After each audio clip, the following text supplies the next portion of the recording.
Morning, everyone. Happy International Women's Day 2025. Hannah here, your host for this morning's event.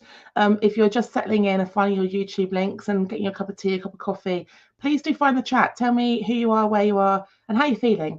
I've just put in the chat, I am feeling quite springy. I've got a summer dress on. It's sunny outside. It's blue sky. It's green.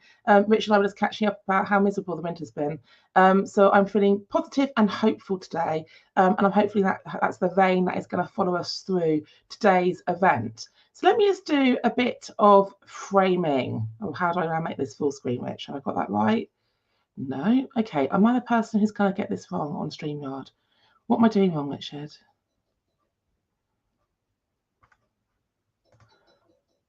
I need to reshare. Okay, hang on a second. Let me just reshare. Right, 2 secs. I've done something wrong here with my own slides. Da, da, da.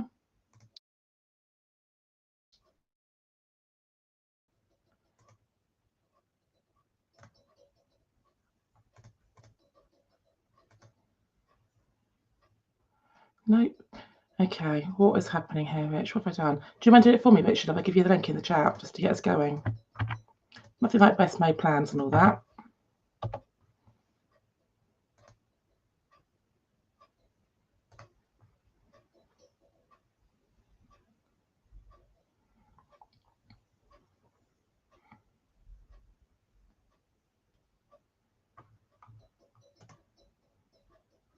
I can see a few people are joining in. Welcome, morning. I'm having a little bit of a technical problem. Please find the chat. Tell me who you are, where you are, how you're feeling on International Women's Day 2025. And I will get started shortly. Here we go. Thank you, Richard, for saving me as always. Okay, so today's event, Empowering the Women in School Leadership Pipeline. Some of you might have joined us back in October when we did a similar event all about the global majority experience and leadership pipeline in education. It made me think, why have I not done one of these for women? So today it is an event all about the experience of women in school leadership, aspiring leaders, existing leaders. We are talking middle leaders, senior leaders, executive leaders, governors, and trustees. So next slide, please, Rich. Our schedule, okay, I'm being joined by some brilliant women in our network, people we connect and collaborate with regularly, partner organisations. I'm going to say a little bit more about them later on, but each of them is going to have sort of 10 minutes to do a presentation about their work, about their community, their initiatives, their impact.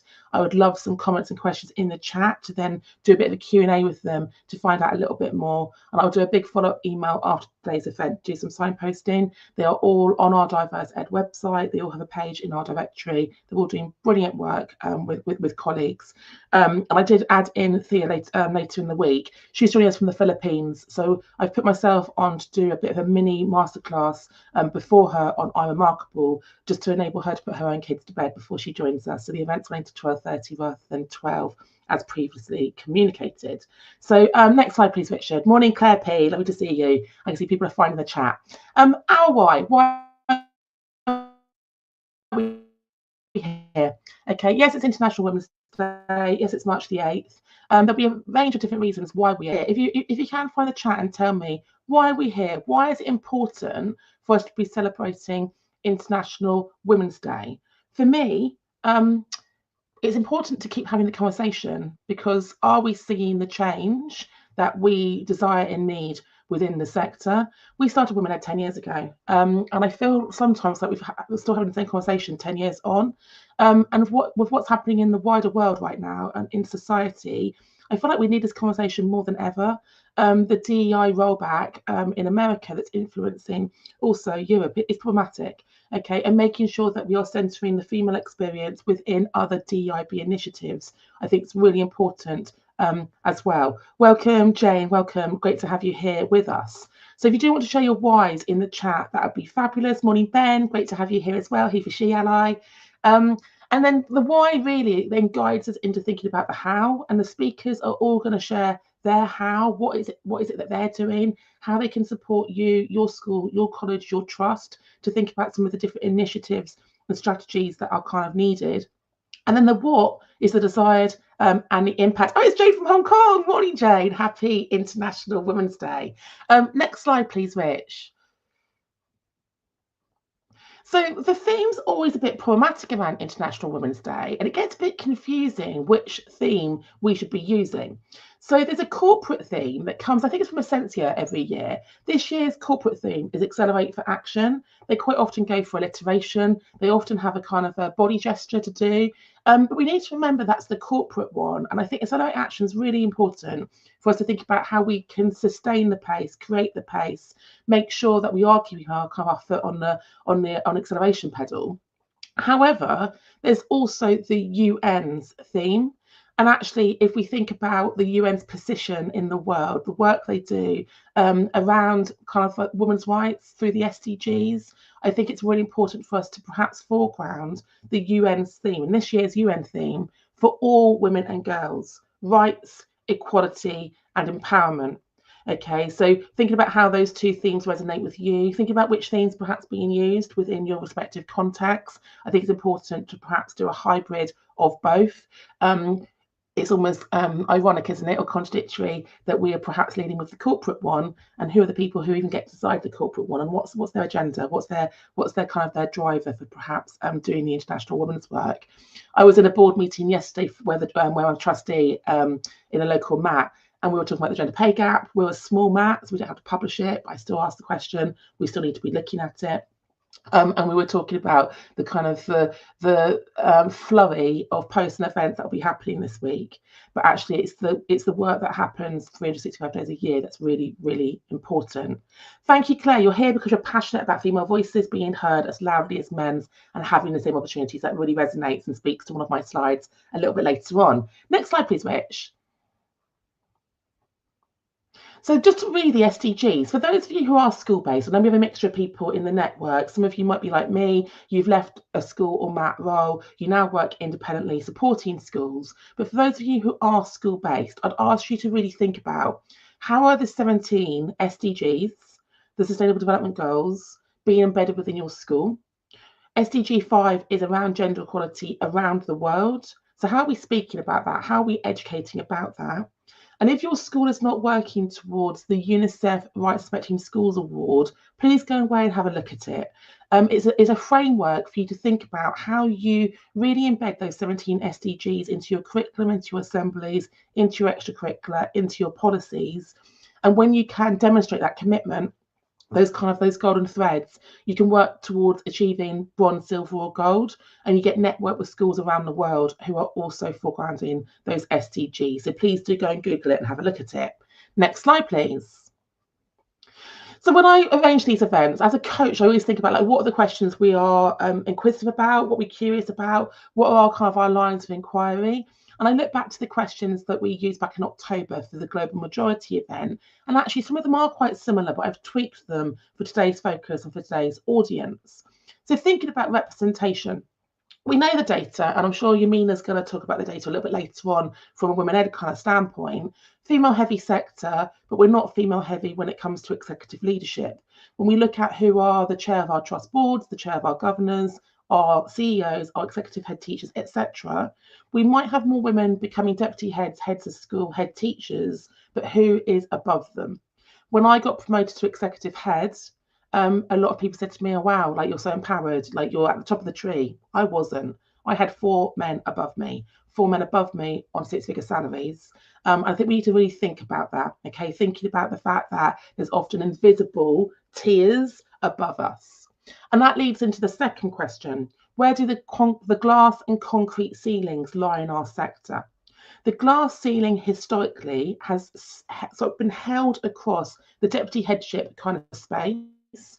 A lot of women struggle to get into that headship role, and the data tells us they're more likely to become a head in the school where they're already serving and they're a known kind of entity. So I think we're quite familiar with that kind of concept.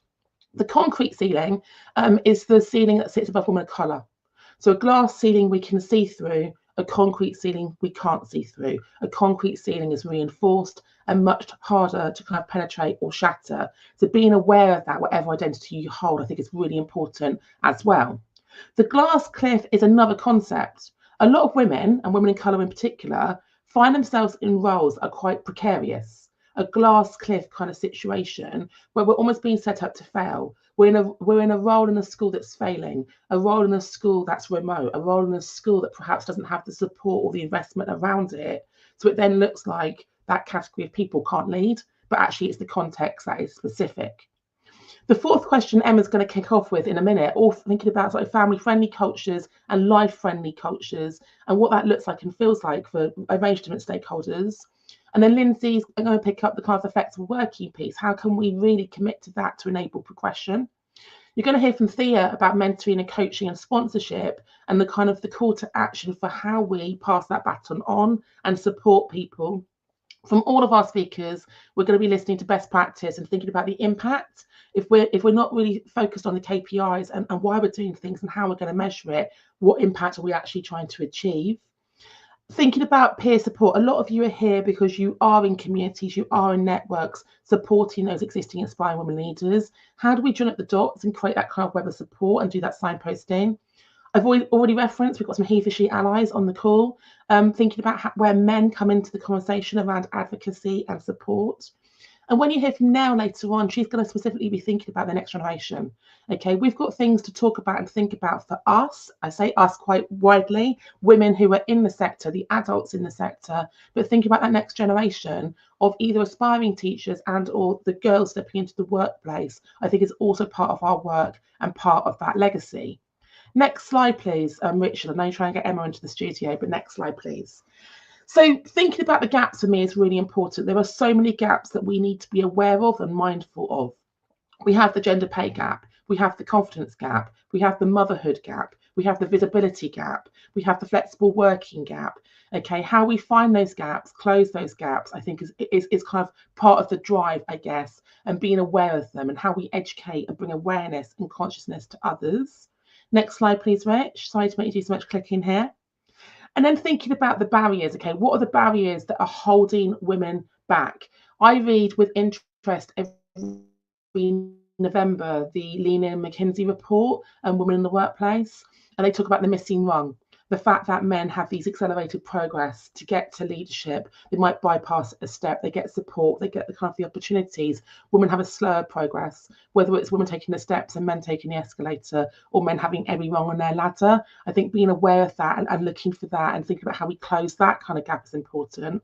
And we've talked about money a little bit already. I'm not on X anymore. I'm sure lots of you have also left X, but March the 8th always made me chuckle a little bit that when events sort of like tweet out what they're doing, here's our afternoon tea to celebrate all of our women in our trust. The gender pay bot just says, well, how come your gender pay gap is X%, white is paid them the same amount of money rather than buying them tea and cake. Okay, so making sure we're really looking at and talking about those bigger questions, I think is important as well. Next slide, please, Rich.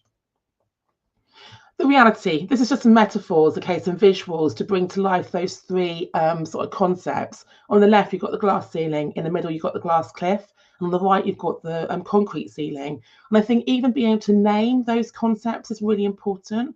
When I'm doing DEIB training and I introduce perhaps governors or trustees or senior leaders to the concrete ceiling concept, they often haven't heard about it. And that's quite a fruitful conversation, bringing that awareness. So I think if we can all use that language around those concepts, it helps to perhaps move the conversation forward. Next slide, please, Richard. And for me, today is really about community and networking. For those of you who know me and have met me before, you know that I'm a big sort of like connector and people person. For me, relationships are what have really served me and sustained me in my career.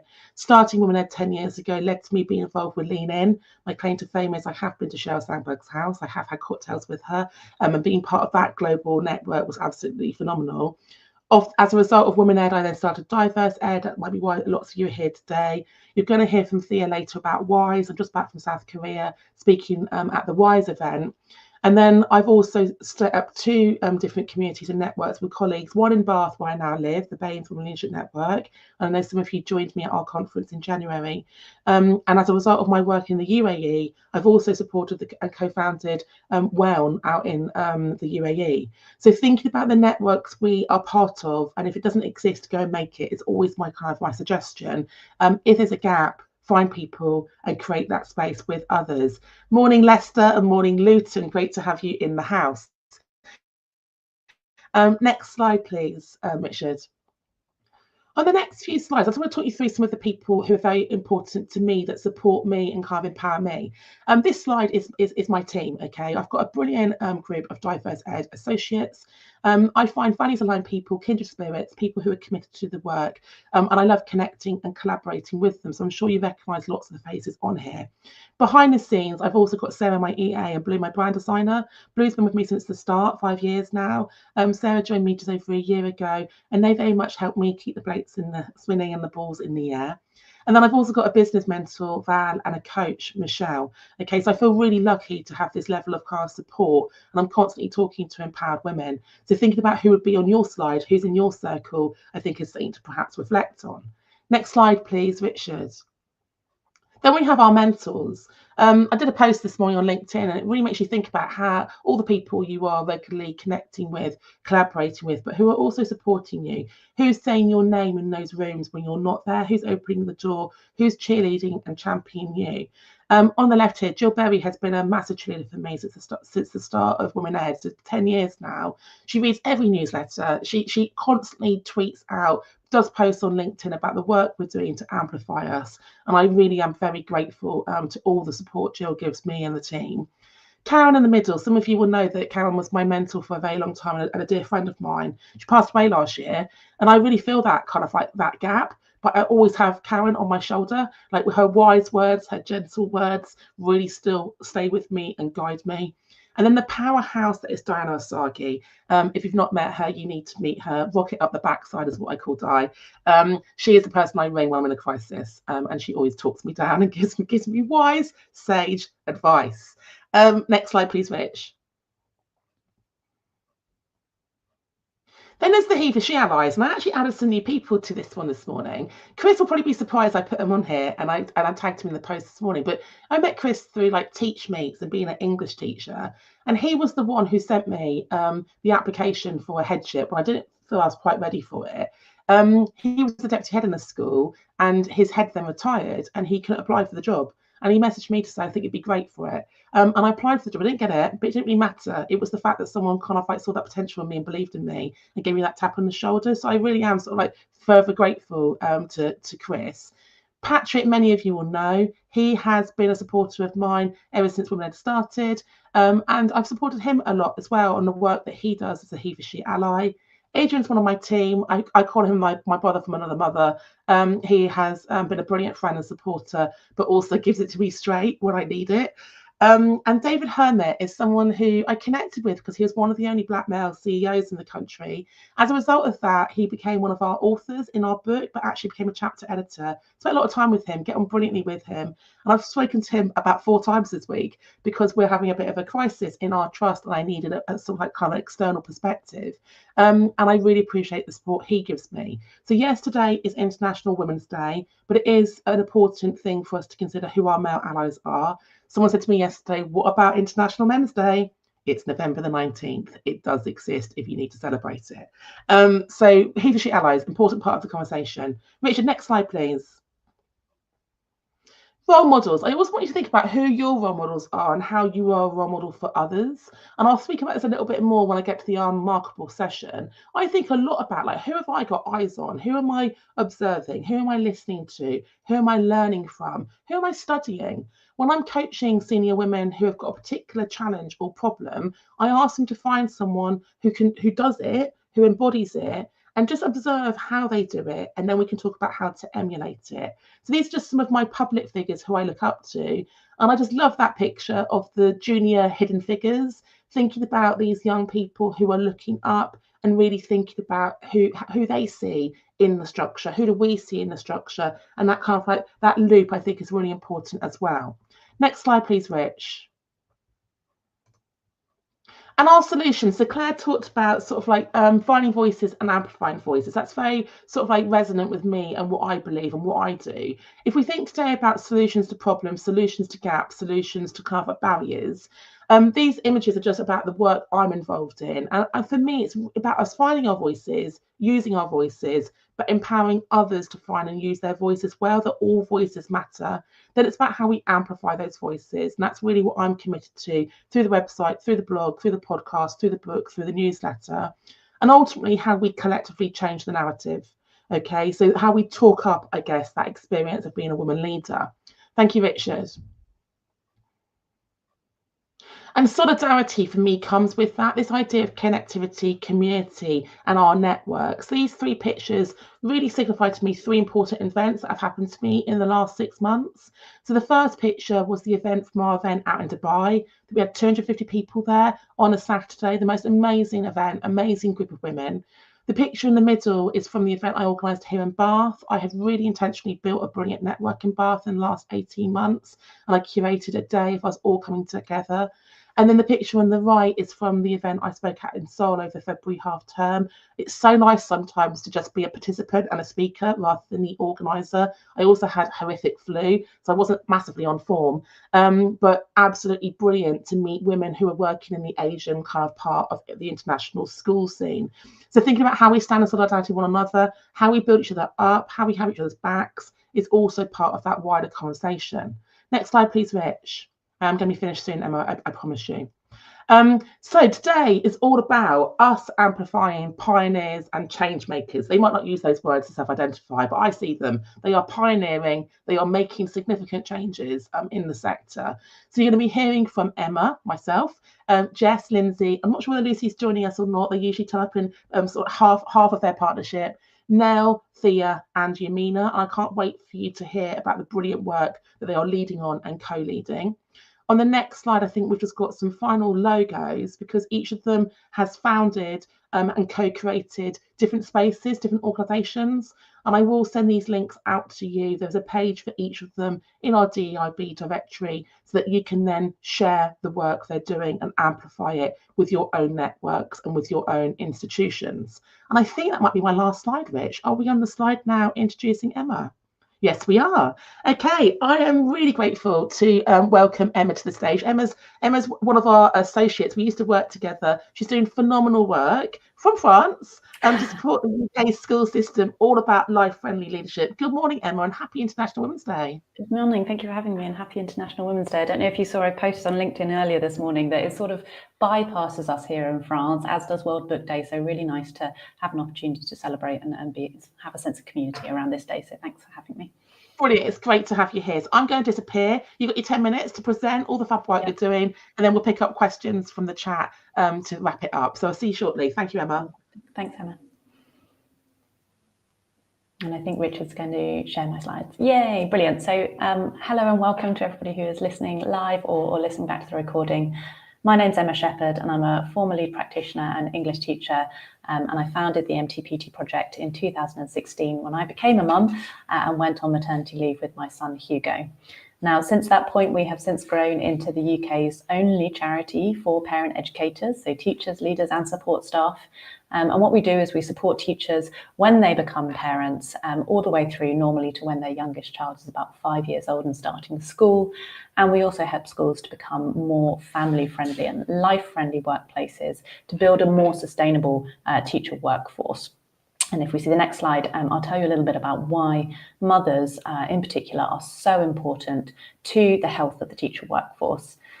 Now, this is an infographic that shares the information that we know about a typical woman's progression through the education sector if they choose to become mothers or if they're able to become mothers.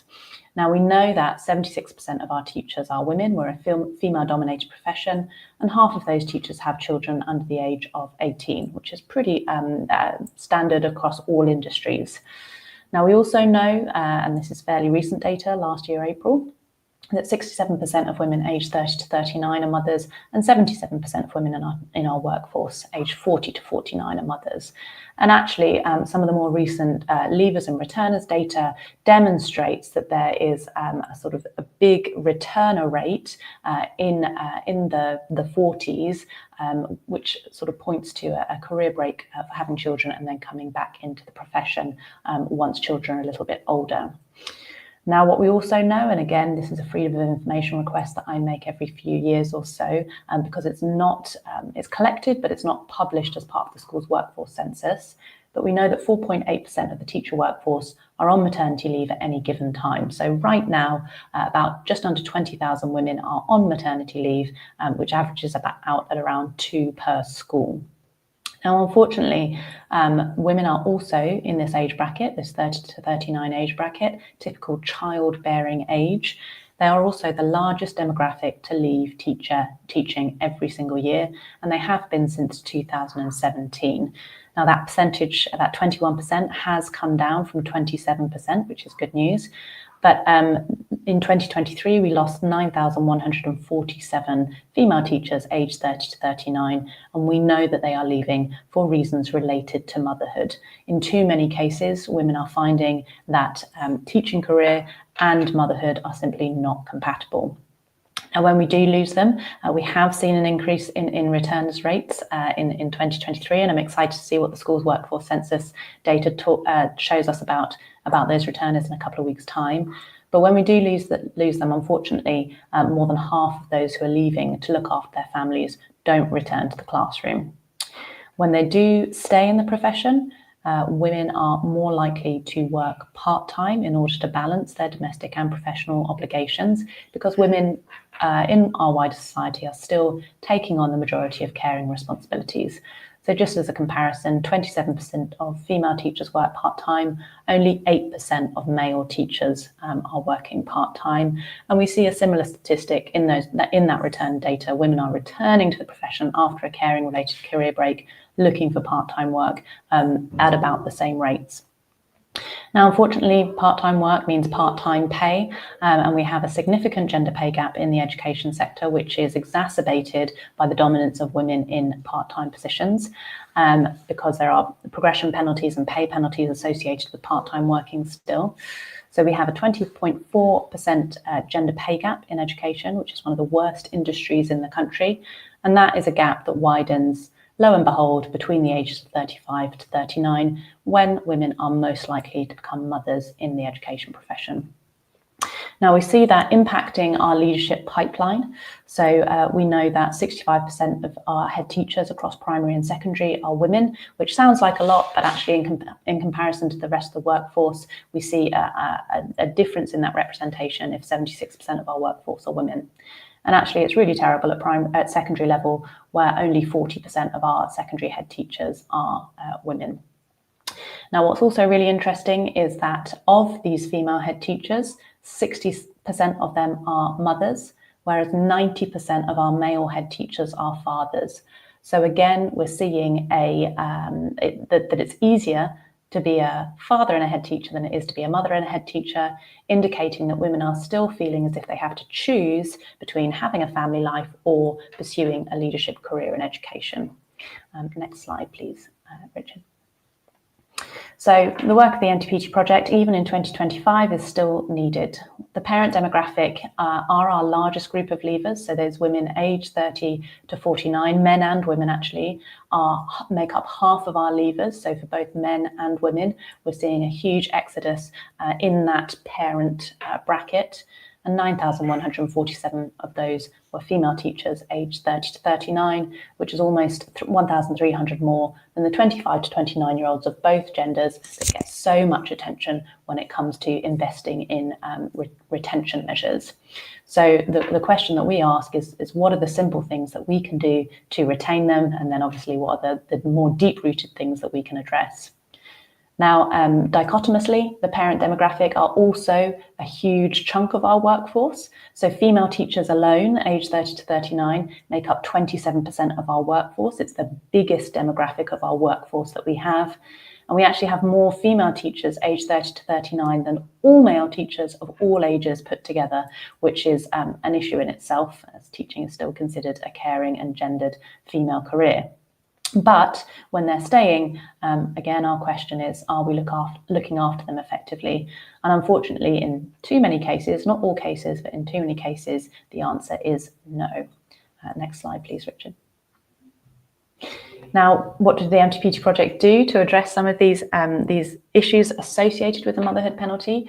Well, we do a great deal of research. So that's our 2024 research report that we did with the New Britain project, which built on our big study from 2018 that points squarely at the motherhood penalty having a significantly damaging impact on the health of our workforce.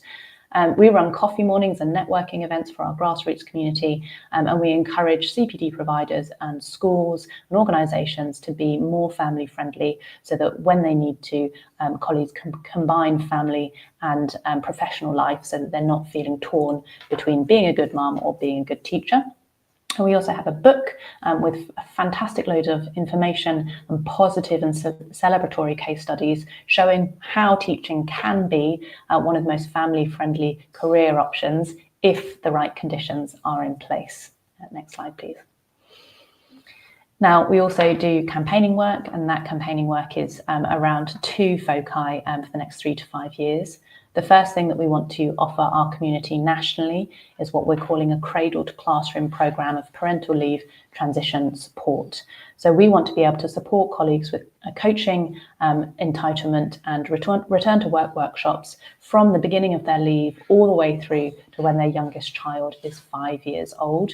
We want that to be an entitlement in the same way that the ECT and the MPQs are as part of the golden thread, recognising that if we do more to address the needs of this audience at this particular time in their life, then actually it's a retention measure, not a bonus or an addition or a diversity measure. It is about retaining some of our most experienced colleagues in the workforce. And we also already have fantastic support from our Teaching School Hub partners for 2/3 of that programme in the blue and the green, and we're working on building the full programme by September 2025, and then we're going to evaluate the impact on retention and gender equality and wellbeing on that particular demographic in response to the coaching. We've also already got some brilliant partners in Cullum St Gabriel's Trust, Croydon Education Partnership, Harris Federation and Oasis, who are offering one-to-one coaching to colleagues that meet their criteria. So we're well on our way to empowering our community with that coaching and support over the maternity and parental leave transition period. Next slide, please. And then the second of our campaign, you might not be able to see it, the table there, is around equal and improved parental leave and pay for school staff. And if you can't see the figures in that table, it comes from our Missing Mothers report, and it demonstrates that in comparison to other graduate industries, teaching is very poorly paid when it comes to maternity pay, and even worse when it comes to paternity pay.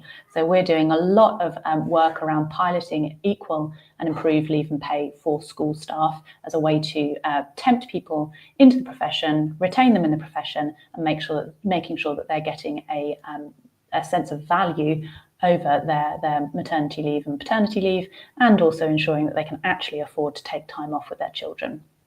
Next slide, please.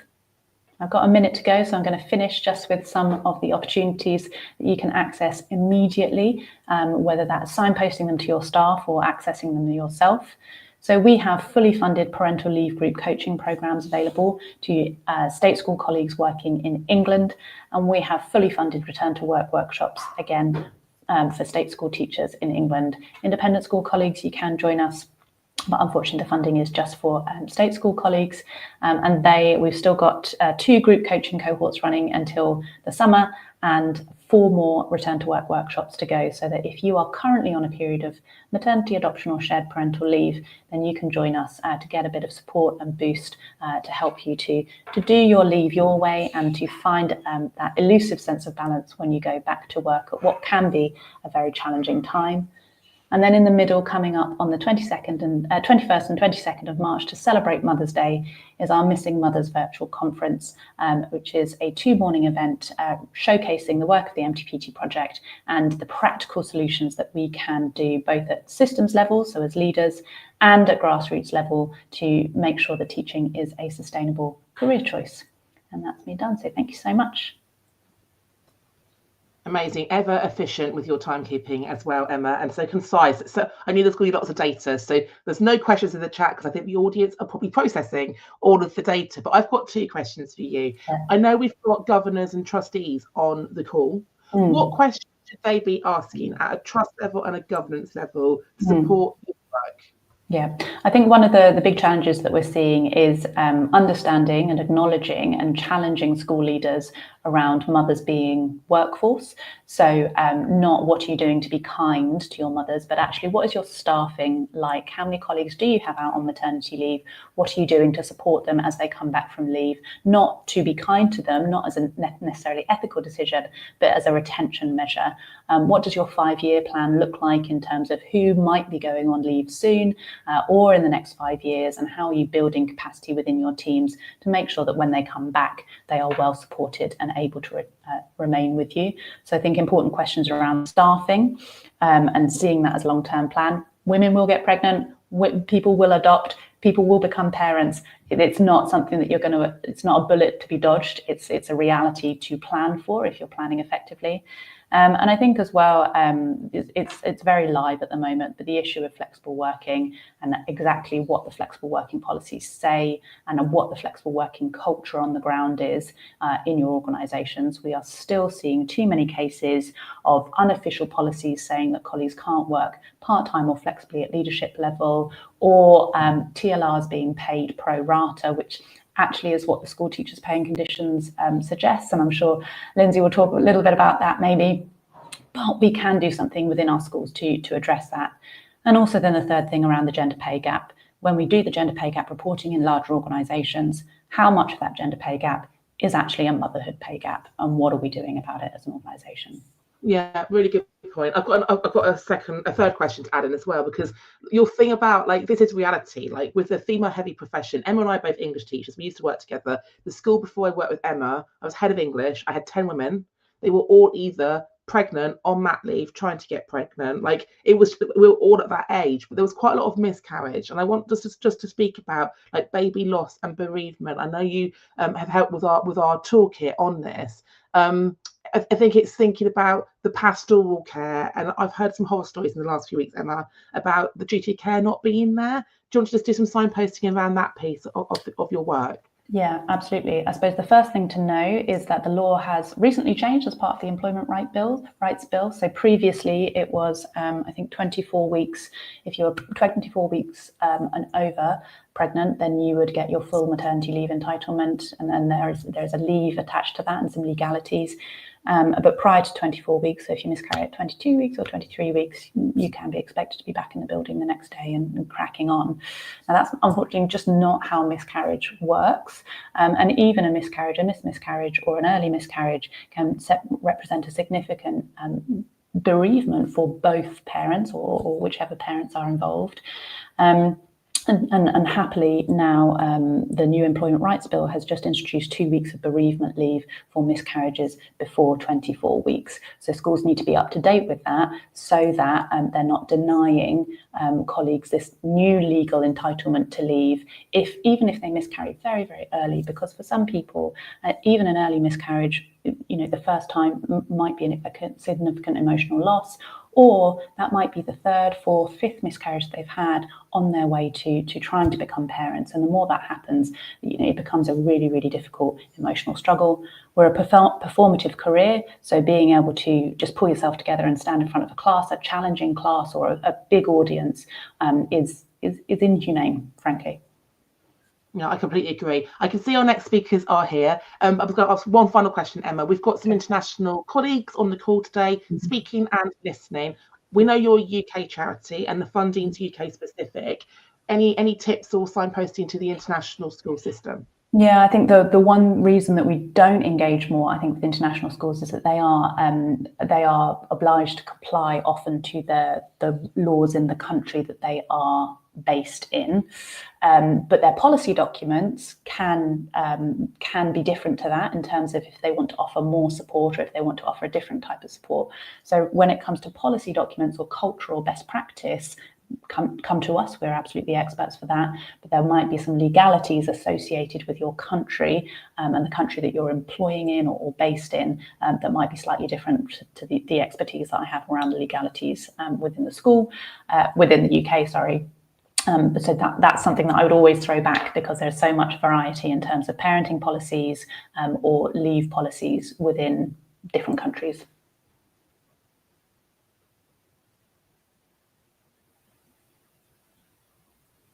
Yeah, really good point. I would still say, though, that a lot of your work is cultural work and strategic work and policy work. And if you're an international school listening, please do look at what Emma and her team can do to support you, because I'm seeing a lot of women from my network going to work internationally because they've got children. I met a lot of single mums out in Seoul who said they couldn't actually be a leader and have children if they weren't working internationally without perhaps the domestic support and the kind of the schooling support. So I think it's an interesting one.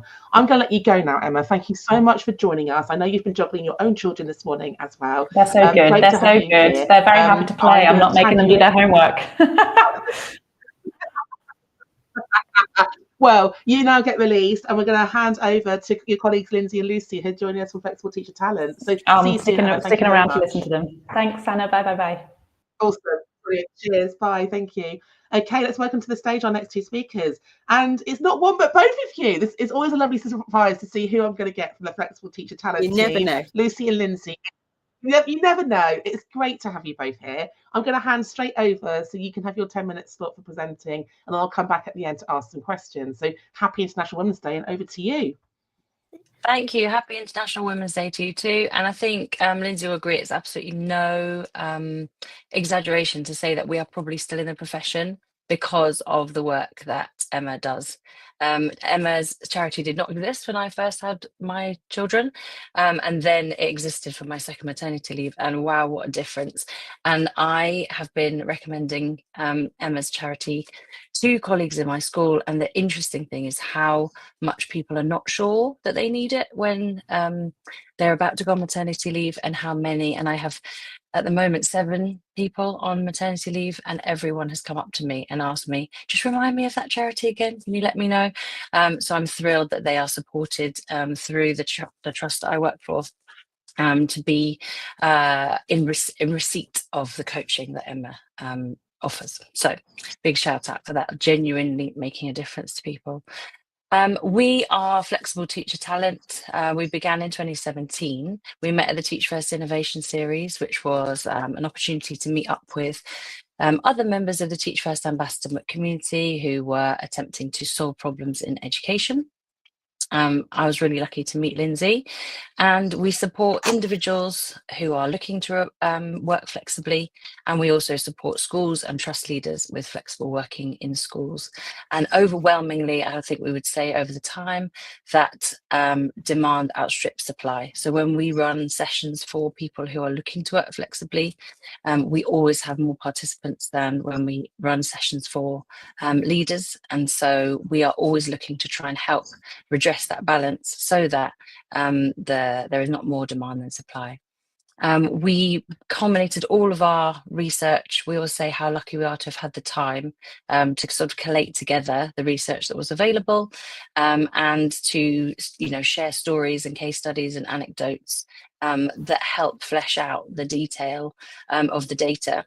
And we put that together in our book Flex Education, which is a guide to flexible working in schools, and it's genuinely designed to be a manual for you to meet you wherever you are in your flexible working journey. So if you're convinced it's a good idea, but you just need some practicalities, there's chapters you can jump straight to. If you need a bit more convincing, then the first few chapters are for you. At the moment, one of our biggest projects, and we're really pleased to be working with the Department for Education, Lindsay has been attending the advisory group for flexible working for the last 4 or 5 years. And we've developed with them some tools, and then at the moment we have an extension of what was originally a FRAM project and is now the FRAMS project, flexible working in multi-academy trusts and schools, which is a regionally based support network for schools around England, so that there's one school pretty much in each region who other schools can turn to and look to for support.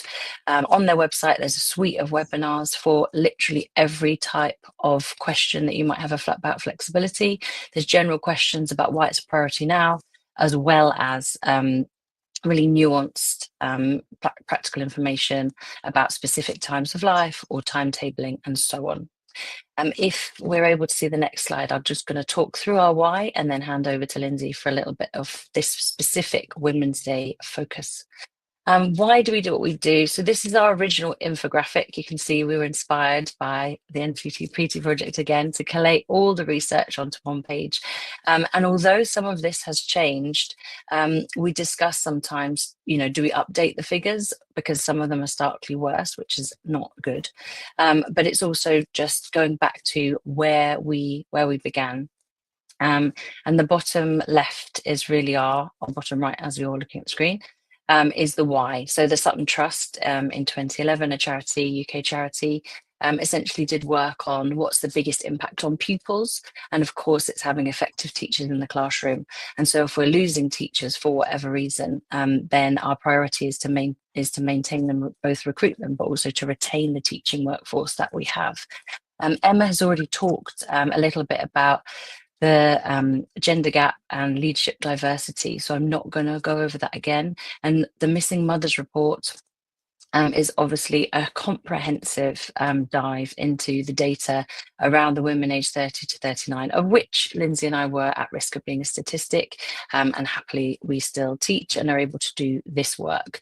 But the imperative, I guess, is in terms of flexibility, is ensuring that at specific times in lives, whether it's for mothers or other teachers, that there is options for flexibility that are not detrimental to pay or career progression.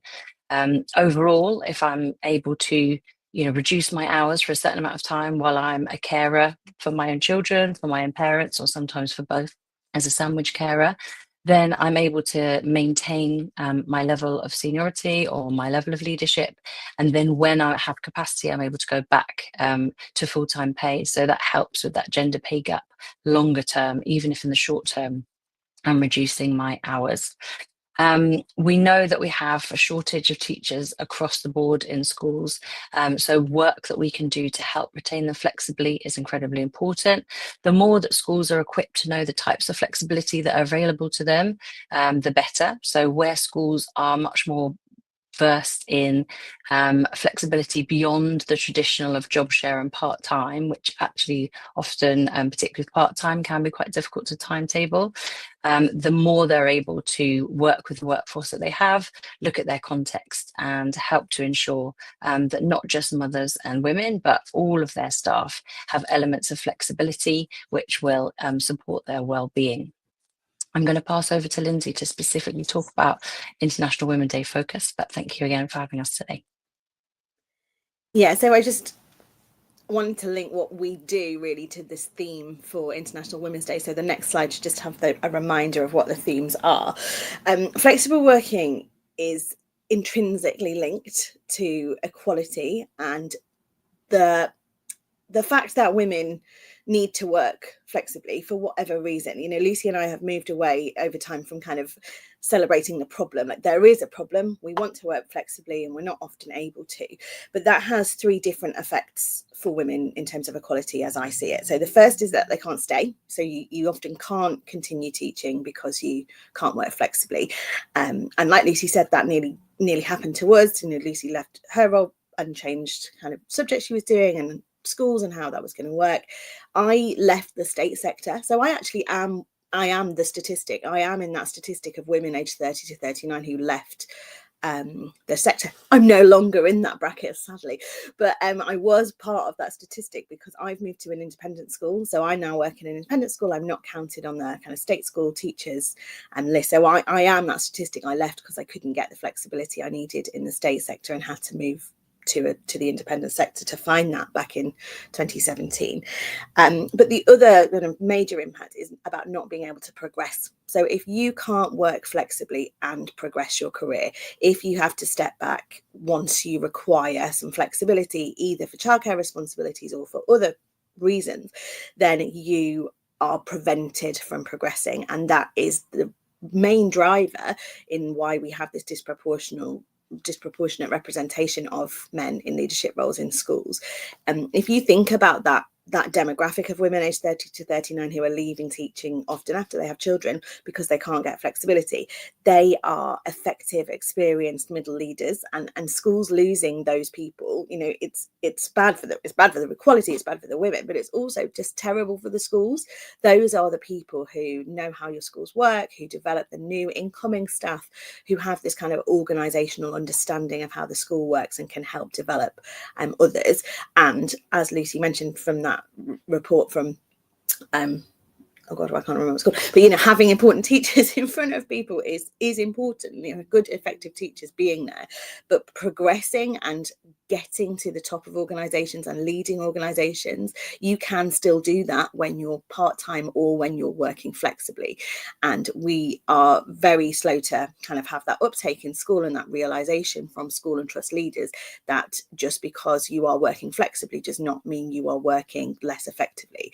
And over time, we're starting to see schools realize that and all the benefits that they can have in terms of recruitment, retention, productivity, staff well-being when they allow that to happen. But the other thing that is kind of slightly more nuanced that we've seen over the years is we used to think that we needed to help people to find flexible working, to kind of get jobs with flexibility. But actually, we're supporting people more and more with working flexibly well. So things like in the UK, the wording around part-time TLRs, there are kind of systemic issues and cultural issues around people who are working flexibly being given too much to do or not being paid appropriately for the work that we're doing. So more and more over the years, our work has become not just finding the jobs for people, but helping them to manage the flexible working that they are doing. So I think we might be out of time. So Hannah, pop back on and see if we've got any questions. We've got so much to say. We can't do it in 10 minutes. I know. Well, firstly, it's just nice to have you both here. Honestly, I love you both dearly, but I normally see one of you. So it's great to have you both here.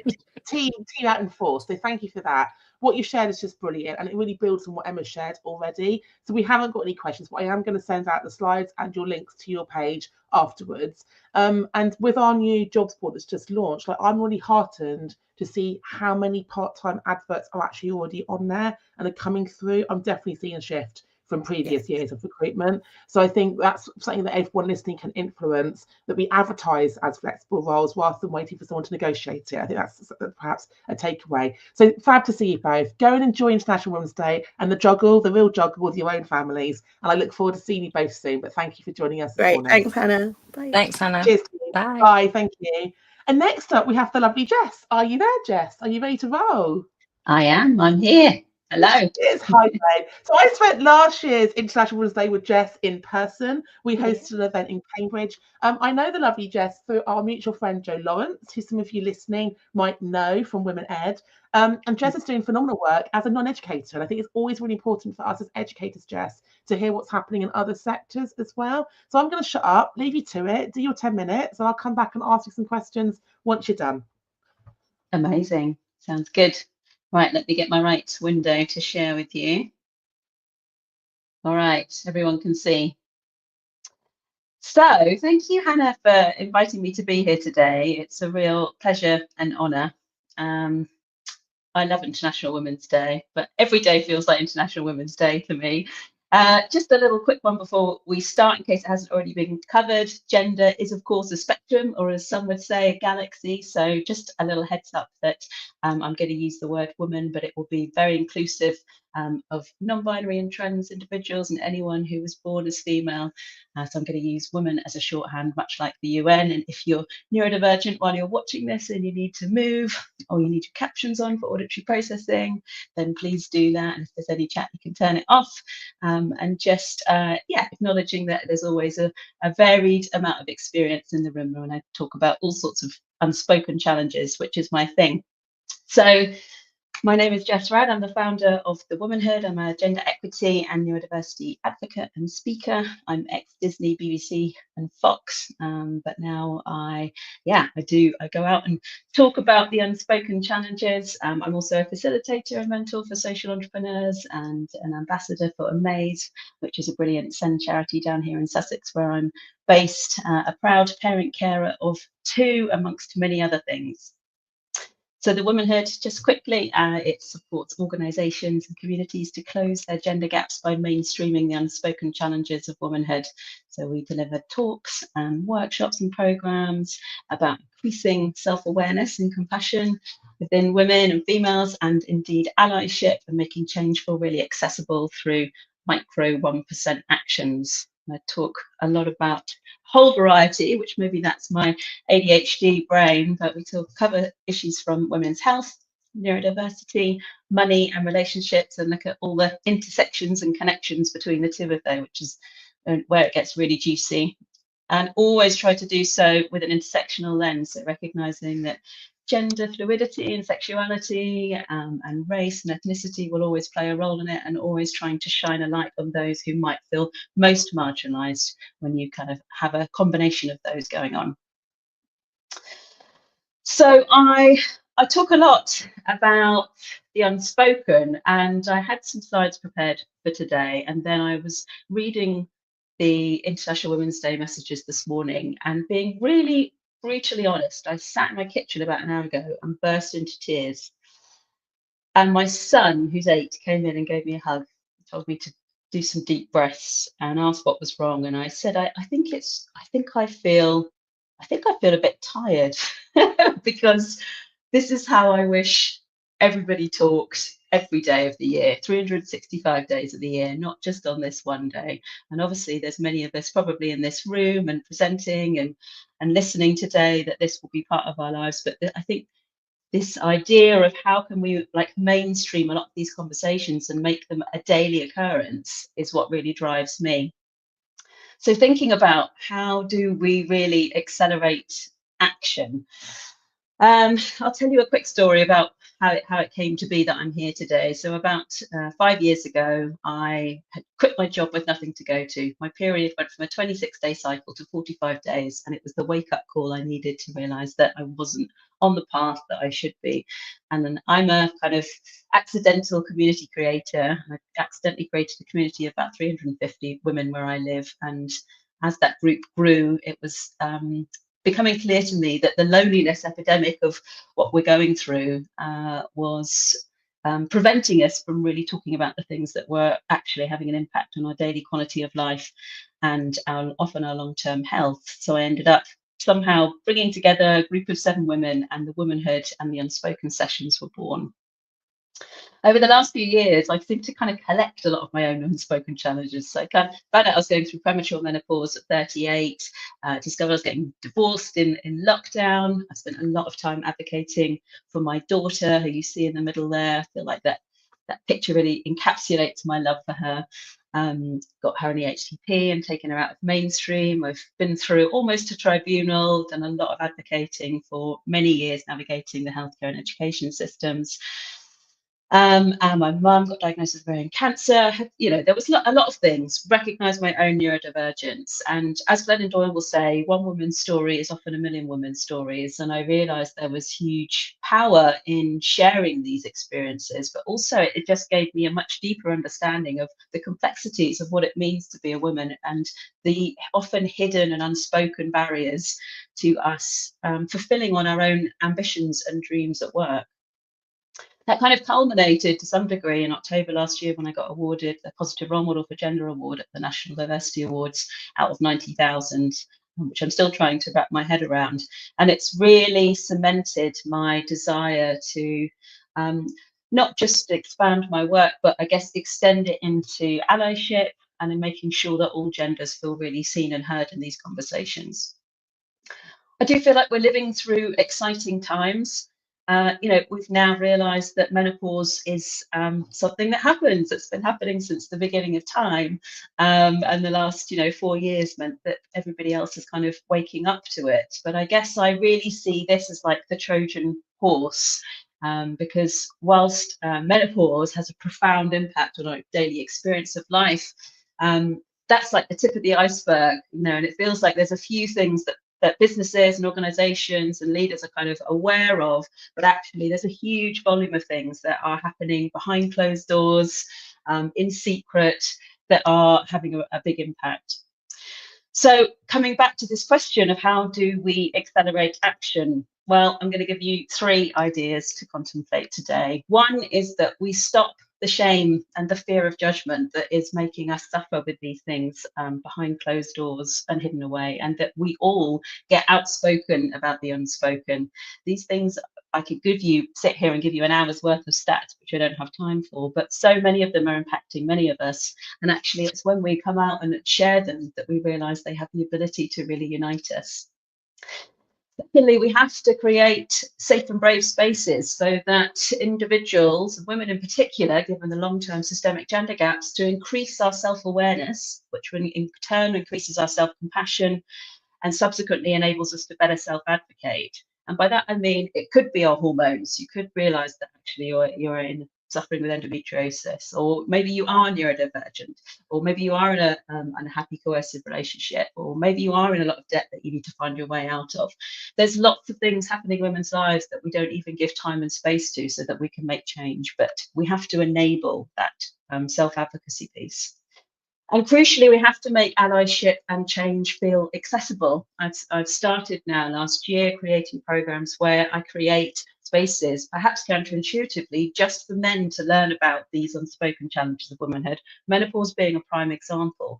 And when you create the right container to enable the ability to share that kind of ignorance and ask those questions and really step into the shoes of these experiences, then I think that's when we can really make change happen. And the womanhood is all about making 1% changes so it feels accessible.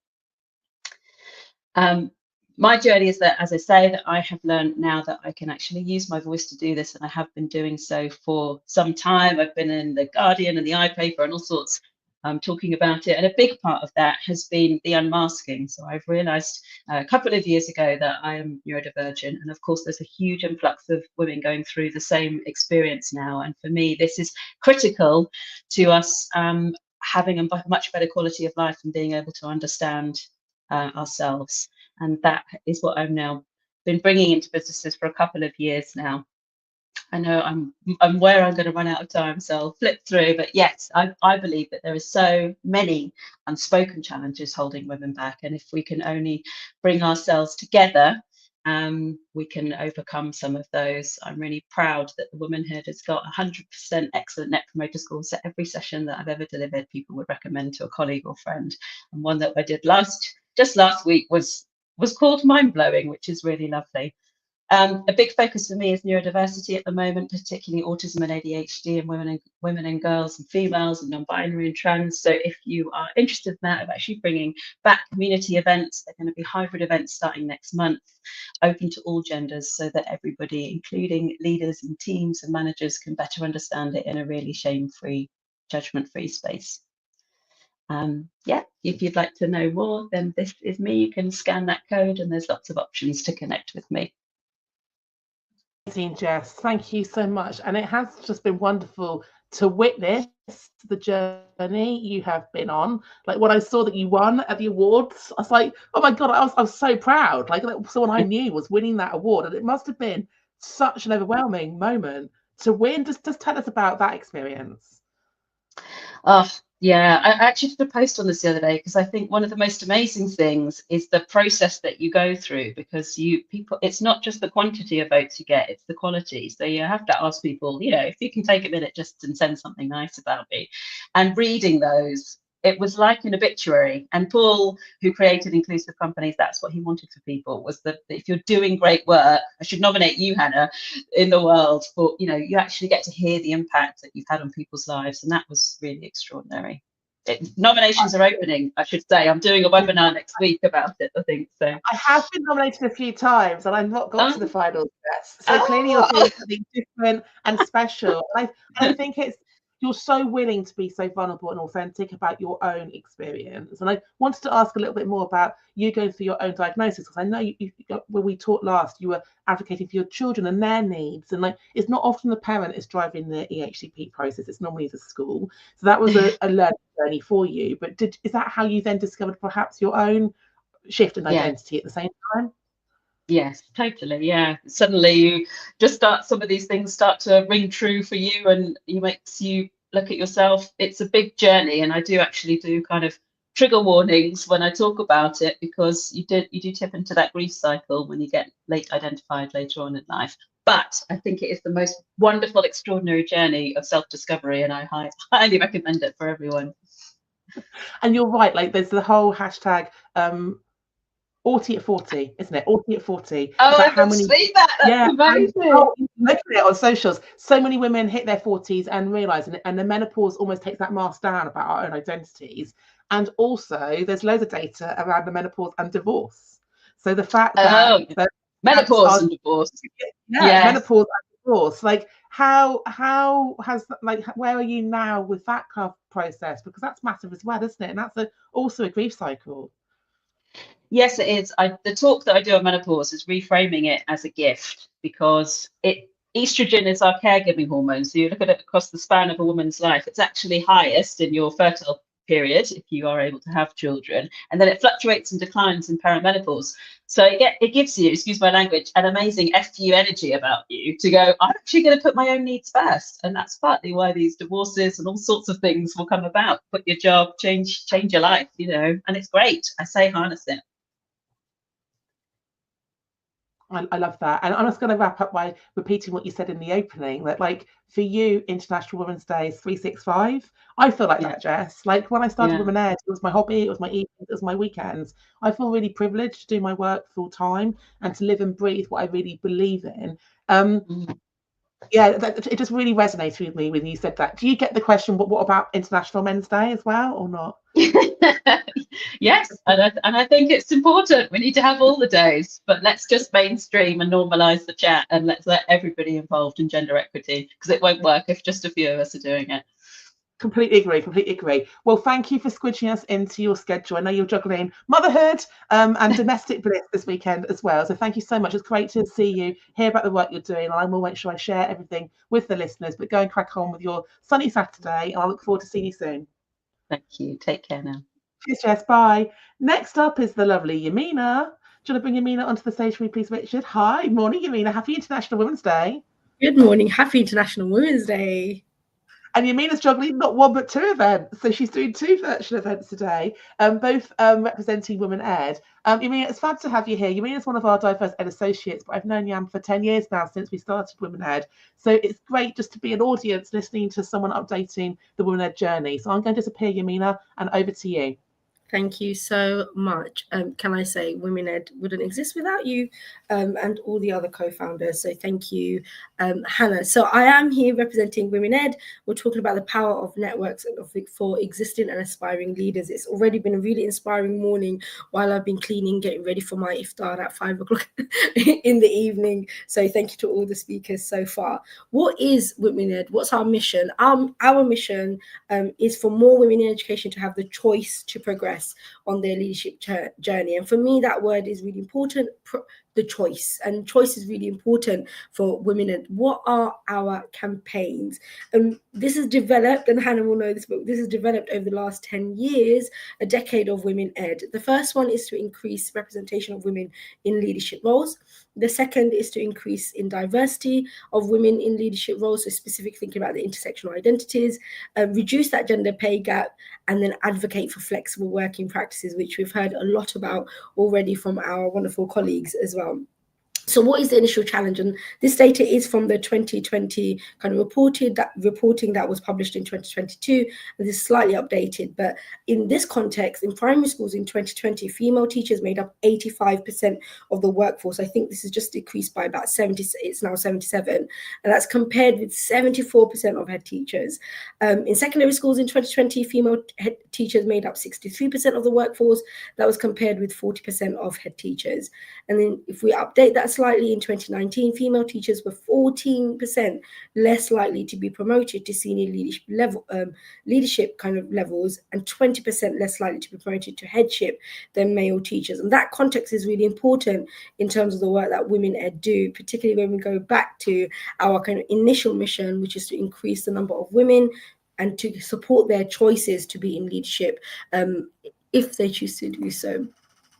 What does that gender pay gap tell us then? So in the school workforce census in 2022 and that research team at the NAHT, analysing that data. So while the gap for primary head teachers has slightly narrowed, dropping to 2,834 in 2020 and 21 to 2,221. That gap is actually still, for secondary school leaders, has actually increased by over 37% in the last year. And that's risen by that huge amount of 3,698. I'm sorry, but that's just not good enough, particularly when we think about how kind of female heavy our teaching workforce is. And in 2021-22, the difference in average salaries for head teachers aged 60 and over remains large, with men actually earning on average 18,296 more than women of the same age. That is ridiculous. And this is a 5% increase in the difference from 17,334 last year. It's just not good enough. And Women Ed really work on kind of reducing that pay gap as part of one of our campaigns. So let's have a look at this data from 2023 then. All British sectors still pay men more.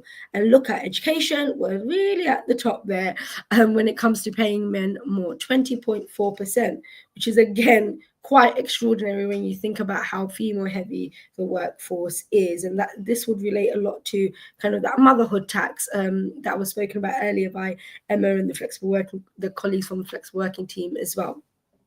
And that's just the UK picture. Let's go into the kind of global picture then. Really developing leadership capacity for the future global need is actually one of the greatest challenges we face, and we talk about this a lot at Women Ed. And what our kind of campaign does, and what we're really thinking about, is how we harness that potential of the full global workforce. And Women Ed has actually really kind of expanded our scope and expanded the work that we do from the UK all across the world. So it's now an international charity organisation that really supports kind of increasing women in leadership if they choose to do so. And then look, here's another kind of image of that gender pay gap. And when we look at that global picture, oh, here we go. The UK is again at the top of that. I mean, it's quite extraordinary when you think about the difference between the average gross hourly earnings of men, male versus female employees. And here we are, 19.9. And this was data referred to 2018. And I'd be curious to know what it's like now. As we move into one of our campaigns around increasing the diversity of the teacher workforce, particularly female kind of leadership, this is the data that we're thinking about. And that intersectional identity is really important to Women Ed, and it's one of the kind of key campaigns. When we're looking at the applications, and I'm going to actually show this because it's something that I'm working on, particularly in my new role, on a project, really trying to increase the number of ethnic minority or global majority teachers in the profession. Look at this. It's not that we don't have people from the global majority wanting to apply for jobs or wanting to be in the teacher workforce. What we've actually got is the fact that they are rejected at every stage. It starts from the initial teacher training, and that continues all the way into senior leadership. So we have an overrepresentation of people from Black, Asian, and other racially minoritized groups applying to be a teacher, and actually they are rejected. The retention even on ITT courses is lower than their white counterparts or their white peers, and that just continues all the way until the top. And this is something that we are looking to address at Women Ed. One of the things that we're doing actually is really thinking about that coaching and how coaching can really support. So like diverse educators, Women Ed are also working with CVP coaching to really provide that as well. I'm just aware of time, so I might move on to this. But one of the key kind of things that we think about at Women Ed is our values. And we have 8 kind of values. We call them the 8 C's. I'll give you a moment to have a look at these.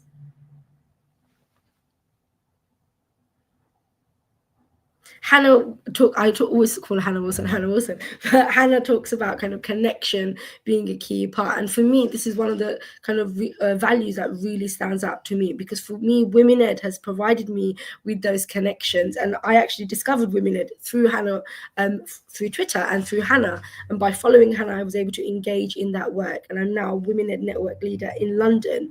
But another kind of key value of ours is that around that building confidence. So taking every opportunity to be 10% braver. And I'll talk a little bit later about what that's meant for me and how that I really try to embody that as a Women in Network leader, as a teacher, and as a leader now within the profession. And then really thinking about change and challenge. There is no point in being kind of a teacher and leader if we're not trying to highlight those systemic barriers to a more inclusive and diverse leadership. And that is what Women Ed is trying to do. It's really one of our key values, along with change as well. And we try to collate as much evidence as possible of the impact on developing an inclusive, diverse leadership. But we know diversity in leadership and having more women in leadership is great for the workforce. And it's also great for our young people. There's a fantastic kind of montage or a graphic that was created way back in 2017. I remember seeing it in one of the Women Ed Global conferences. But we're always thinking about how we're connecting existing and aspiring women leaders to increase that diversity. And as part of Women Ed, I will say, come and join us. We want to continue building our community, and community is, again, a really important value. We can't do what we do without the community around us. And as a Women Ed Network leader in London, that is one of the key things that we're thinking about, is how do we continue to help build our community and help ensure that we've got safe spaces to support each other.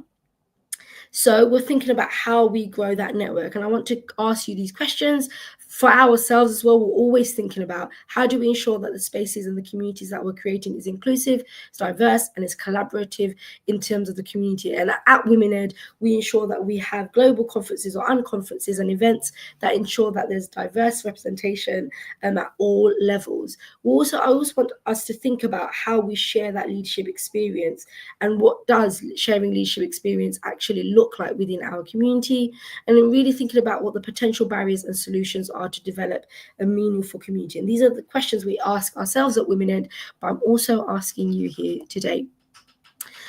And you may have come across, you hopefully have, but Vivian Porritt is one of our co-founders and is one of our global network leaders. Always asks us really think about how we can be 10% braver, and how do we celebrate it when it happens. And we do use the hashtag 10% braver as well on social media, but you can blog, you can use videos, posts and tweets, and you'll see that on our YouTube channels. You can follow us on the socials, and you'll see how Women Ed has supported and really tried to galvanize women to be 10% braver, but also really celebrated women in kind of teaching who have really tried to kind of build that confidence within themselves. And also, if you don't know, we have 3 books that are published, written specifically by the hashtag Women Ed community. So please do grab them. They're all in all great major bookshops, but also on Amazon, I should say. And one of the ways in which we advocate for women who've gone kind of the extra mile, have really tried to build their confidence and embodied those kind of 8 values, is the Rising Stars. Working with We Are the City Rising Star, and I was very lucky enough to win one of the Rising Star Awards in 2021 as representing Women Ed, and it was a real honor. But you can also nominate a Rising Star via this link as well. You can do that on LinkedIn. These are all the different ways in which you can connect and communicate with Women Ed. Please do grab us on our socials. Sound like a PR person, but that's what I love to do. But you can email us if you are seeking some support, if you're looking for coaching, if you want to connect with one of the Women Ed community, please do email us. We'll be able to respond.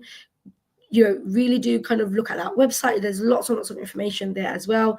But if you don't know, I'm a LinkedIn social media kind of person. So please do also connect with us on our socials as well. But we also have a huge amount, I think it's like 300 now and counting, blogs on our website, and I've written a few about how we can really try to galvanize women to be in those leadership positions. It's not that we don't want to be there, it's that there are so many concrete ceilings and glass ceilings that are stopping us, and Women Ed's kind of really try to support women to get into those rooms. And then also, sometimes we say if you aren't given a room, grab your own chair and or start your own table. And that's what we're aiming to do. That's definitely what I'm aiming to do as a Women Ed Network leader in London.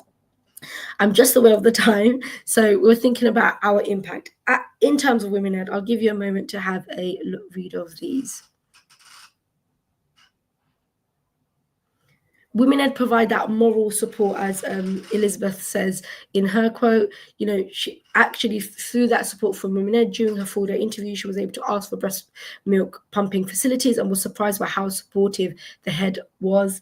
And now she's the head of sixth form. We've also got lots of examples of this, but I always talk about my Women Ed story and how Women Ed supported me. This is some of my leadership journey. I need to update it now that I've taken a slightly different direction, but I wouldn't be where I am if it wasn't for Women Ed. If I hadn't connected with Hannah all those years ago and followed the Women Ed story and really connected with the Women Ed community, I wouldn't have been 10% braver to then apply for a leadership practitioner position, to then apply for an assistant head position, and to actually become a deputy head, and now moving into this kind of this field as well of working in project management and working kind of in the education sector in a different way as a coach and a consultant. And that wouldn't have happened if I hadn't discovered Women Ed through Hannah and if I hadn't connected with Women Ed. And I always say, for me, it's about surrounding myself with women who uplift, who empower, who advise, who support, who advocate. And these are my women. You know, there are so many more, but these are the 4 women that have really been a part of my Women Ed story, but also my professional and personal kind of journey. Booker Yusuf is, for me, the first person I saw on social media who looked like me, you know, who wore hijab, who really represented kind of my intersectional identity and has continued to coach and mentor me. Hannah Wilson, as I said, has just been a real advocate, uplifting, championing, and also when I can't write a book, helps me and supports me and provides me with boundaries and accountability. But I love that, and I wouldn't be here without Hannah. Vivian Porritt, one of the co-founders of Women Ed, really supporting and uplifting and championing me, saying my name like you know, Book It, and like Hannah, in a name, you know, saying my name in a room full of opportunities. And it's not the only reason. They just uplift, they inspire, they empower as well. And then Tamina Begum, my former head teacher and who's currently head teacher at Haggerston School, at Forest Gate Community School, just really showed me what was possible. I never wanted to be a head teacher. I never thought it was possible until I saw Tamina do it. And for me, you know, Women Ed provides that connection and community as well. So if that hasn't inspired you, I hope some of these will, but please do connect with Women Ed on our socials, through our email, and we're really excited to have you join us and be part of our kind of 4 key campaigns, and also see how we can continue to support more women in education to have the choice to progress in leadership if they choose to do so. Thank you very much. Yamina, thank you. It is hard to squidge a 10-year journey into a 10-minute talk, so don't worry that you fill up the Q&A time. It was just fab to hear about Women Ed, but also how it's impacted you. I think I should just pay you to do my PR for me, Yamina. You are so good at the kind of the advocacy. And Yamina definitely says my name on my behalf in rooms I'm not in, as I do for you as well, Yam. So I'm going to let you go and get off. Have a lovely special time with the friends and family tonight for your festival, your celebration. Great to have you here today. I'm going to pass straight over to our next speaker, if that's okay. But I'll speak to you soon. Thank you. Bye, babe. Take care. Bye. Thank you. Next up, then, welcome to the stage, Nell.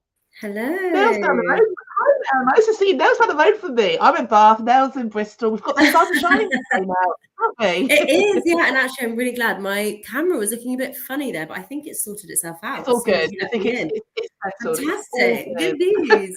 But I think it was because of the sun. Oh, well, exactly. Maybe it's because of the sun. I'll shut up. I'll let you crack on. Tell us all about the wonderful work at Be Her Lead, and I'll come back and ask you a few questions at the end. Wonderful. Thank you so much, Hannah. Okay, fantastic. So, as Hannah said, I'm Nell. I am the co-founder and one of the director and one of the co-founders of Be Her Lead. How do I? Oh, there we go. Has that changed to our story, that one? Yes, fantastic. Okay, so I'm one of the co-founders of Be Her Lead. We create intersectional feminist spaces in schools. So I'm going to talk to you a little bit about our story and why we started, and then some sort of statistics and things that are going on in the education system, which I'm sure you're all fully aware of, and then some of the things that we do and our impact. So Be Her Lead was founded by 4 teachers. We were all teaching in the same school together in West London, and we really recognised that there was such a gap in terms of working with particularly girls and non-binary pupils and supporting them with their well-being and nurturing their needs and really listening to what they wanted and needed of holistic approach intervention for boys in our school. And so we decided to set up an after school club and work with a small group of pupils and create this sort of safe, respectful space, we called it. So it's quite interesting. We've talked a lot about safe spaces this morning so far. And yeah, and we just kind of like left it pretty open, to be honest. It was a space that was just facilitated by ourselves, but really was a space for the girls to explore and to talk about what was going on for them. And the impact on their kind of confidence and resilience just it was really, really powerful. So we decided to train other women in teaching to do the same thing. So once 2 of us left teaching to work full time for Be Her Lead, we decided to kind of broaden out and really try and understand the wellbeing crisis among girls in the UK. And there are many organisations that do this and that we've kind of, drawn a lot from in order to kind of to create our program and what we've created today. So these slides should be shared around with everybody so you can read through these properly. But essentially, it's not good. There is an absolute mental health crisis among girls and young women in the UK. In the education system, as you can see, 89% of girls and young women feel generally worried or anxious, and it's getting worse, right? So in 2009, 40% of girls stated they felt very happy, and only 17% in the most recent research. And the kind of overarching theme is that they're facing persistent issues that aren't going away, and it's having a negative impact on their lives. So we ran some specific focus groups with Be Her Lead groups to see what was really going on and to explore further. And what we found is that girls are really feeling under pressure inside and out. They've got pressure from the external factors, such as kind of school things, home, family life, and also social media is a massive one, and putting pressure on themselves as well, right?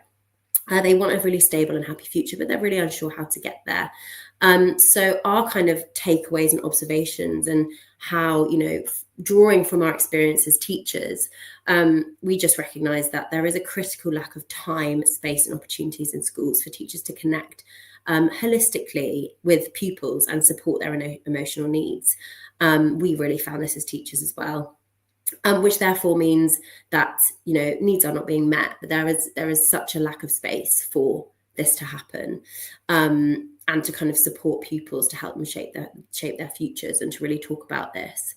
But also kind of more broadly, this comes from our unfair education system, which is perpetuating these inequities and isn't able to listen to teachers or students and really kind of figure out what they want.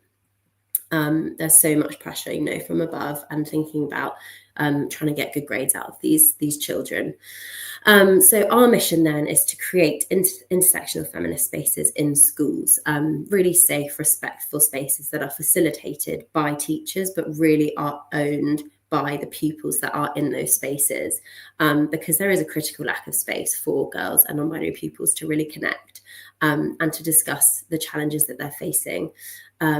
And so we allow for that to happen. So we train and support women in teaching, women in the education sector, and so not only teachers, to be able to deliver workshops for pupils, for groups of girls and non-binary pupils in their schools. So we create the resources. We've got a bank of 24 weeks worth of resources for pupils, which are all very kind of open and creative. So they're not kind of necessarily topic specific, but they're kind of designed to be very open and to encourage discussion within these groups in order for pupils to really going on for them, and we create a network of women in teaching all over the country that are also fighting for gender equity in the UK education system. So just a little bit about kind of the impact that we've had and the feedback that we've had from these groups. They're really valued as spaces where students feel listened to and supported. In my experience as a teacher, there just is not the time to have these kind of one-to-one discussions and conversations with pupils about what's going on for them in their life, how they're feeling, simple things like this. It's all just so crammed into a curriculum, and that's important stuff. But this is about kind of really working with these as people, as human beings that are growing up, that are learning not just about things that they're learning in books, but also just about the world. 100% of the teachers that do the programme would recommend Be Her Lead to other teachers. This is a quote from one of the pupils that's taken part in the programme. It means that they can feel more confident about themselves and their decisions. So even just sharing this space and kind of being is really powerful. I feel like it's a time where I don't have anything to worry about. I found that as a teacher when we were running the groups as well. It was really calming. I feel safe and comfortable in this space. And realistically, I don't know if many girls in the education system can say that they feel this on a day-to-day basis in their school life. This is a letter that we just love sharing with people. One of the activities is about writing a letter to your previous self before embarking on the Be Her Lead journey with your trained teachers. And the letter reads, "Dear March 2020 Chelsea, are you still not confident? Don't worry, you'll be fine. You'll be so confident that you openly say you're the best girl in the world. You'll grow a lot mentally and you'll practically be invincible to all of your insecurities. So just wait a little and everything will be fine." And this is a poem that was written by one of the Be Her Lead pupils as well. This really encompasses kind of what we want them to feel. So she is powerful, not because she wasn't scared, but because she believed in herself. Whatever wish or dream you have, don't hold it in your heart, express yourself. And I think a lot of teachers will say that Be Her Lead, girls in our country are Be Her Lead spaces are really valued as spaces where pupils can express themselves essentially and be who they want to be. I'm not going to show you the video now, but I think the slides will be shared around and the video is also on our website as well. But yeah, so we essentially work with any school that wants to have teachers trained with us. I'm currently also working to get the training digitalized, so schools will be able to sign up on kind of a subscription basis, which is really exciting, still with that personal touch as well, of course. But yeah, just wanted to share a bit about our journey, what we found and what we're trying to do to try and combat this crisis in the UK. Yeah, I think that's all I've got time for, but if anyone's got any questions, then I would love to answer those. And I can Nell, I think we've got time for the video. Why don't you play the video? We've got Really? Okay, fantastic. So yeah, this video was it was recorded a while ago at our first conference, and it was kind of the beginnings of Be Her Lead. It was really like the early stages, but we just feel that it really it's really powerful, and you've got some pupils talking about their experiences as well, so we'll share it with you. Are really facing a crisis of well-being and mental health. We know that female role models have a really tangible impact on the life chances of young women, and we feel like there's a whole generation of feminist teachers in schools who aren't being utilised, and we want to be able to empower those women in schools to support the next generation of young women. I was a Spanish teacher, and what I noticed massively about the girls who had the least confidence was that their writing was outstanding and they just were not using their voices. They had all of these opinions, they had all these amazing things to say, but they were not physically using their voices. And I think it's just the idea of being heard is terrifying for a lot of these girls. We did quite a lot of research in school and we realised that there were a lot of common trends coming up of girls that needed quite a lot of help. There's a lot of pressure on girls to look a certain way and act a certain way and be seen a certain way. And then that detracts from what they should be doing, which is getting the best education that they possibly can.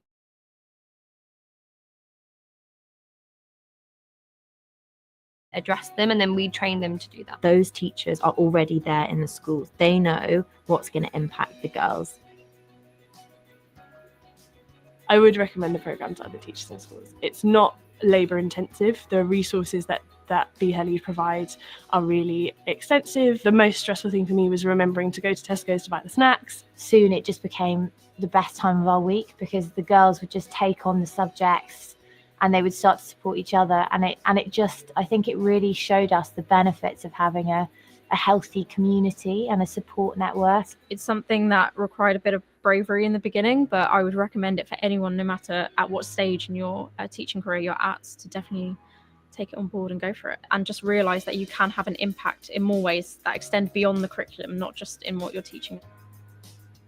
I've made friends with people that I wouldn't have spoke to, and people that came from like all different walks of life. I feel like it helps young women have their voice and have their say. It's been special because it's more of a safe space. It's open, it's comfortable, and it's informal, so girls can freely say what they want to say and express their feelings without being judged. It really makes you want to stay in teaching. Be Her Lead's helped me practice those skills as well and help me grow in my own confidence. The most important thing about Be Her Lead is that we're empowering women to then empower girls. If you want to join the program, you can sign up on our website or you can email us directly at hello@beherlead.com.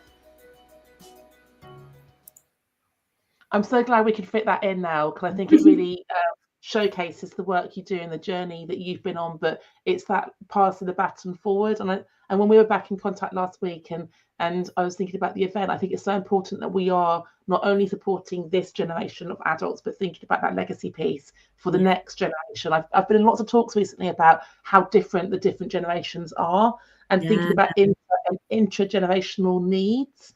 Are you seeing that? Because just how the work's changing, perhaps? Yeah, completely. So even since, obviously, we've had COVID between founding Be Her Lead and now, so that's created, a whole wealth of other different sort of challenges, and new things have come up from that. But yeah, absolutely, I have to learn so much more because I'm not a teacher anymore, so I'm not seeing firsthand the issues. So I do have to, I make sure that I really gather as much information as I can from teachers who are currently working with these pupils. And yeah, it's a very different kind of scope in many ways, but also not, we haven't really had to adjust much of the work that we're doing because these problems are still so prevalent, the problems that we're trying to address. And also as well, because the program is designed to be individual to each school, it gives those teachers the freedom to really work with the pupils in a way that's going to impact them the most, as opposed to me saying, do this, do that. It's like,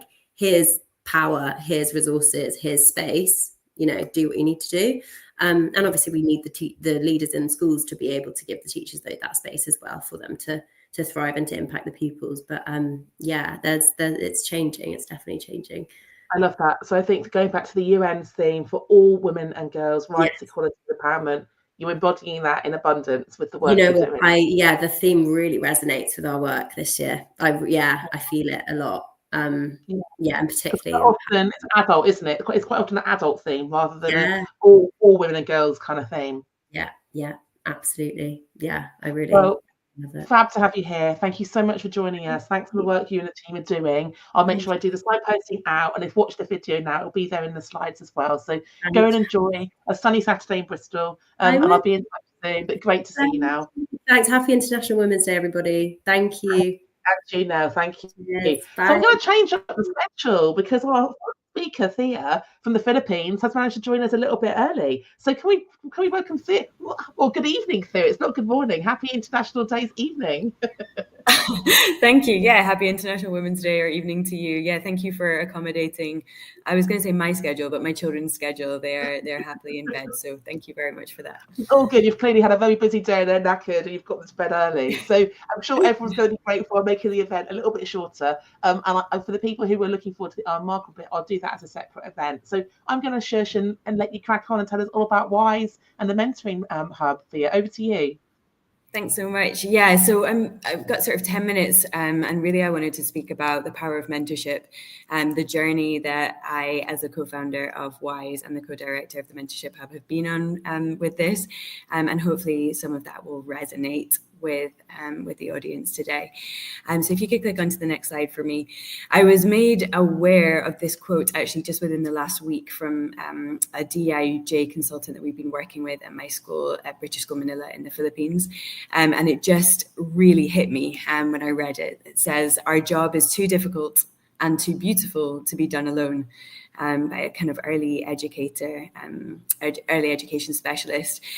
And it just really hit me, and I thought about what that meant as an educator. I thought that what that meant as a woman, as a mother, and it just really, really spoke to me.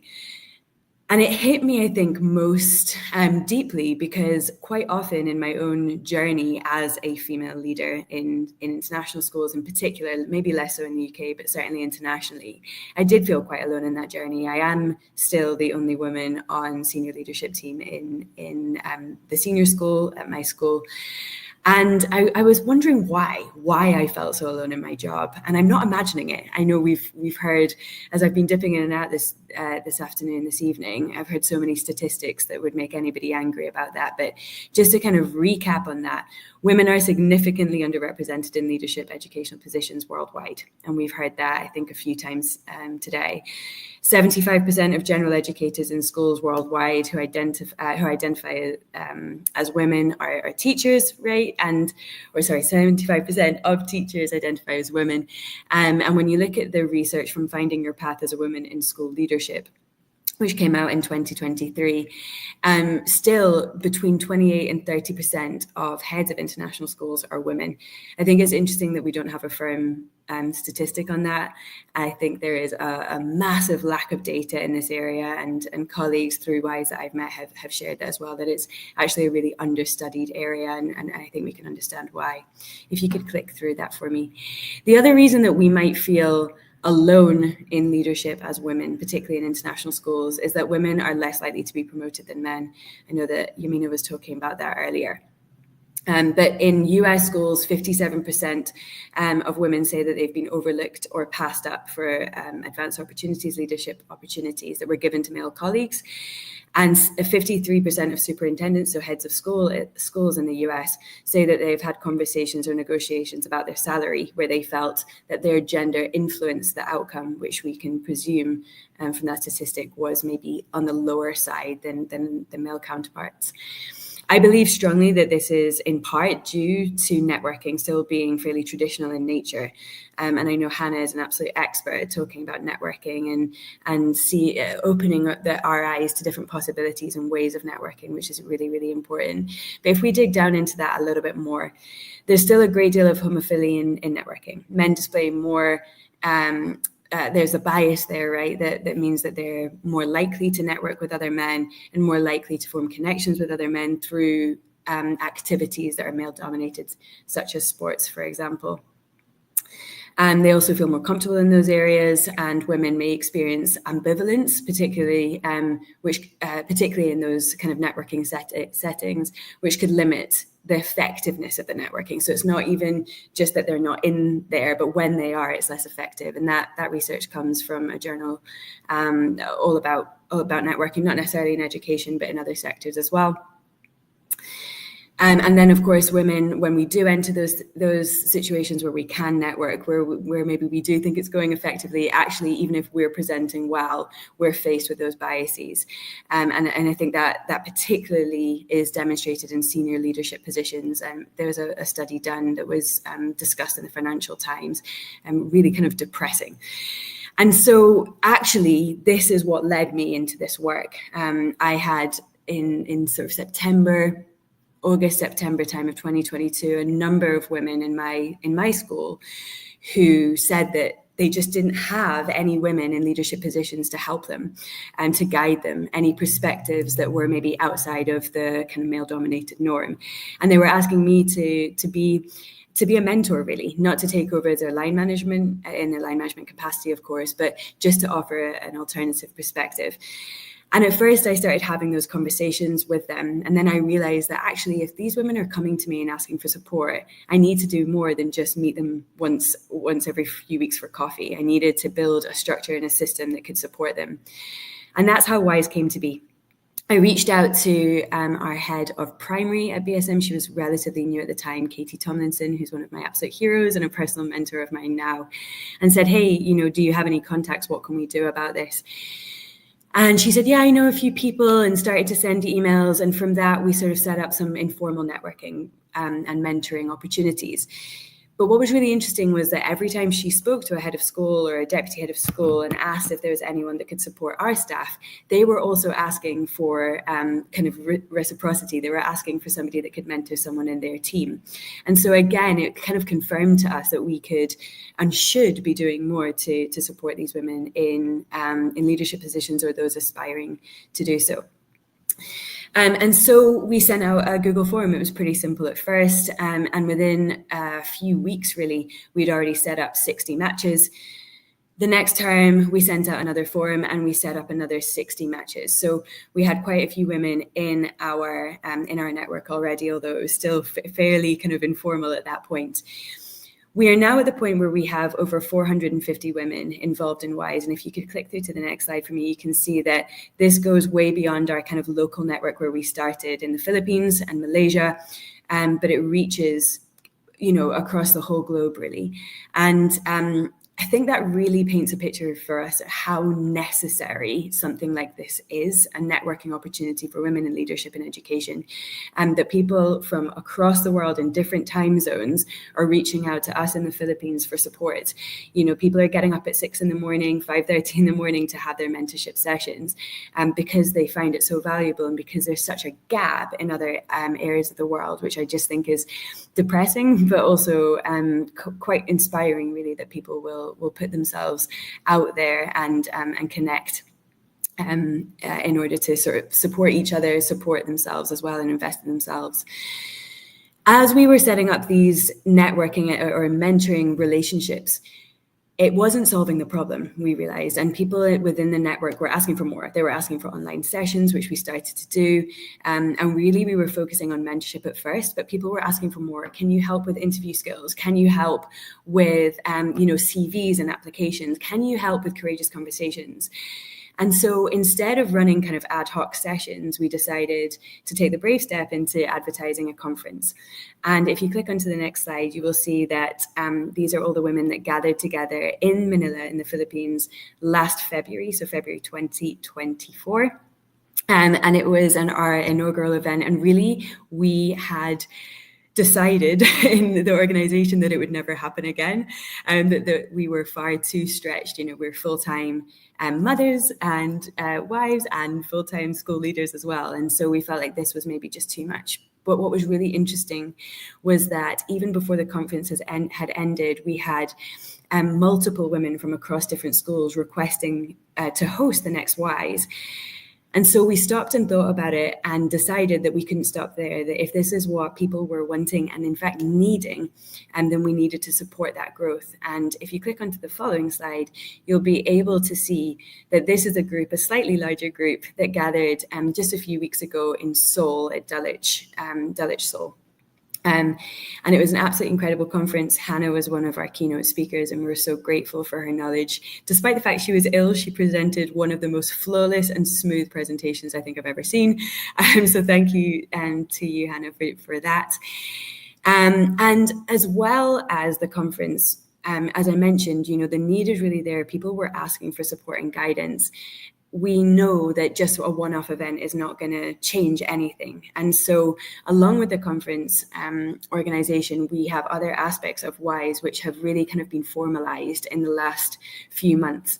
We now have an advisory board, which is made up of a really diverse group of women with really different levels of experience and different types of experience, not only because of their identity and positions within school, but also just in terms of all the different projects that they've been involved in outside. And we were able to agree on our final kind of WISE mission, which if you click to the next slide, you will see that we really are focusing on promoting equity, not only for women in international schools, but really looking at intersectional identities, which I think is so amazing that so many of these women today, as part of today's event, have focused on that as well. I think we absolutely must see that we must look, or we can't look at equity in silos, that when we move towards equity, when we center equity, it is absolutely, and it absolutely must be, to promote the equity of all minoritized and underestimated groups. And so WISE now is not just a conference, as I said, but we are also looking to develop frameworks and guidance around issues that affect women and others, but really focusing on women and non-binary and trans folks.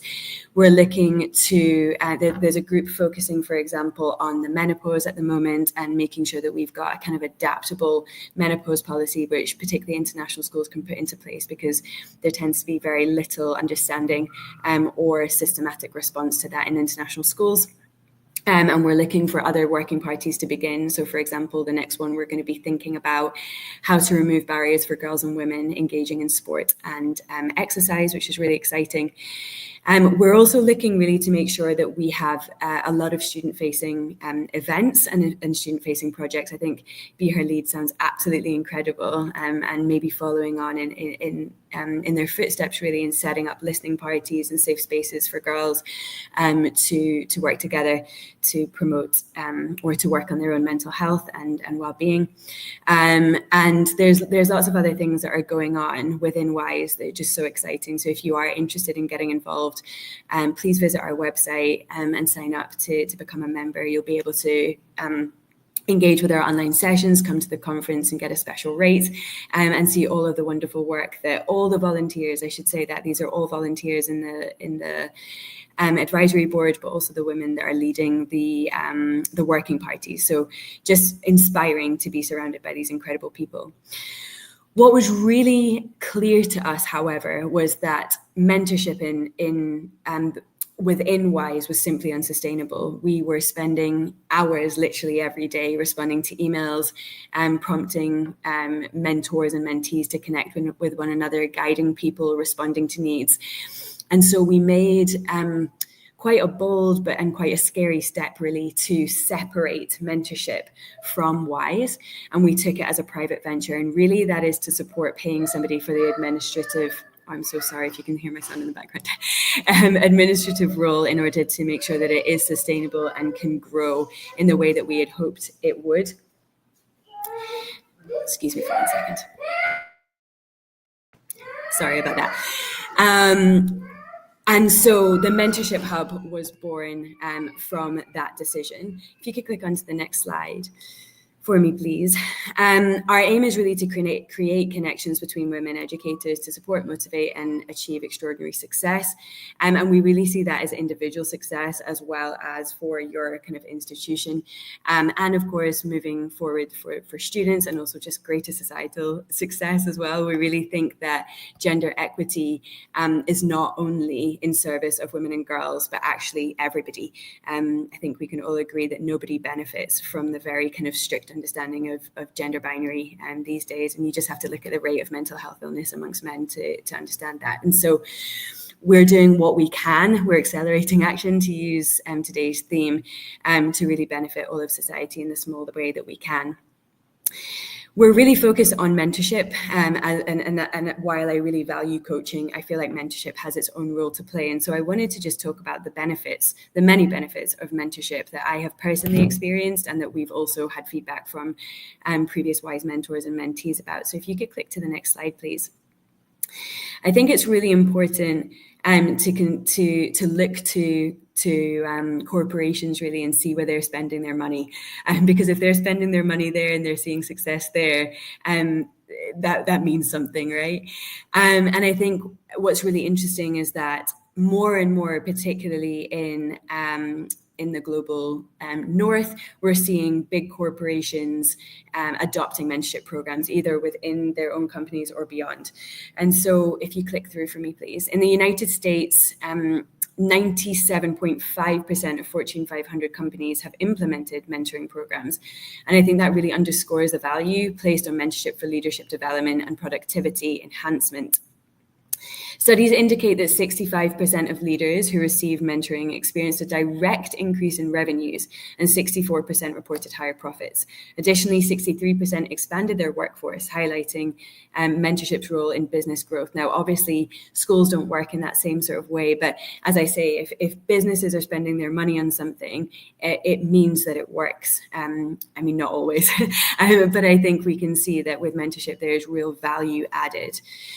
I think it's also important in the context of women or people who identify as women who often are juggling so many things, and we've seen that with our speakers today, and I've demonstrated or modeled through my son crying in the background there, that we very rarely carve out time to reflect on our own journeys as educators and as leaders. And I think we're not encouraged to do so as women. We're very much seen, or we're very much taught to believe that we should give up our time to others and care for others. And so carving out that time to think about where we are, why we're doing what we're doing, and making an action plan, investing in ourselves, I think is extremely powerful and really empowering as well.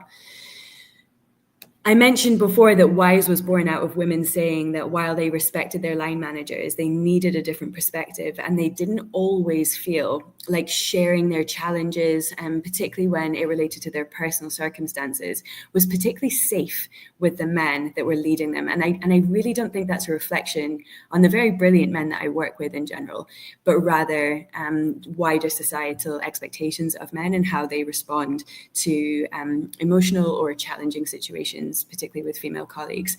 What mentoring provides is a really safe space outside of that work environment, where of course you are being rated against certain performance indicators, etc.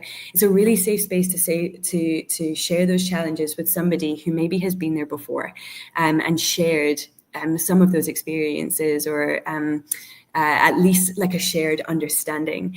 With the Mentorship Hub, we ask people to share with us any important aspects of their identity which should guide us in connecting a mentor and a mentee, whether that's a religion, for example, or your marital status or family status. Anything that you wish to share with us that you think is pertinent, we will take into consideration and try and match you, so that there is that immediate entry point when you're having those conversations. We know it is absolutely no lie that in international education and education in general, and almost in every sphere, there is a lack of diversity and representation, not just of women, but of people of colour and of different minoritized faiths, etc. And what mentorship allows you to do is connect with someone, as I've just said, who share important identity markers with you, so that you can gain experiences. You can also look for people who have different identity markers, and so can provide challenging perspectives potentially, or at least slightly different perspectives than the one you might have. And I think that is a huge benefit really of working with a mentor. I personally have a mentor that is of a different race than I am, and she has often said, but have you thought about it like this? And it's really, really shifted my perspective and kind of opened my eyes to things that I may not have considered in my work with DIB at my school. There is also plenty of evidence that suggests that working with a mentor assists employees in managing work-life balance. And that's really because it can be tailored to your needs and circumstances. Experienced mentors share insights and techniques, of course, with their mentees to effectively prioritize tasks, set realistic goals, and draw boundaries between personal work and personal life. And I think sometimes just having that person outside say, but why are you doing this? Can't you say no here? And help you push back is just incredibly empowering and allows you to see things from a different perspective. So these are all the reasons why I believe that mentorship is absolutely critical to actually everybody, but particularly women who are either aspiring leaders or working as leaders in international schools and in all education, educational spheres as well. If you could click onto the final slide for me, please.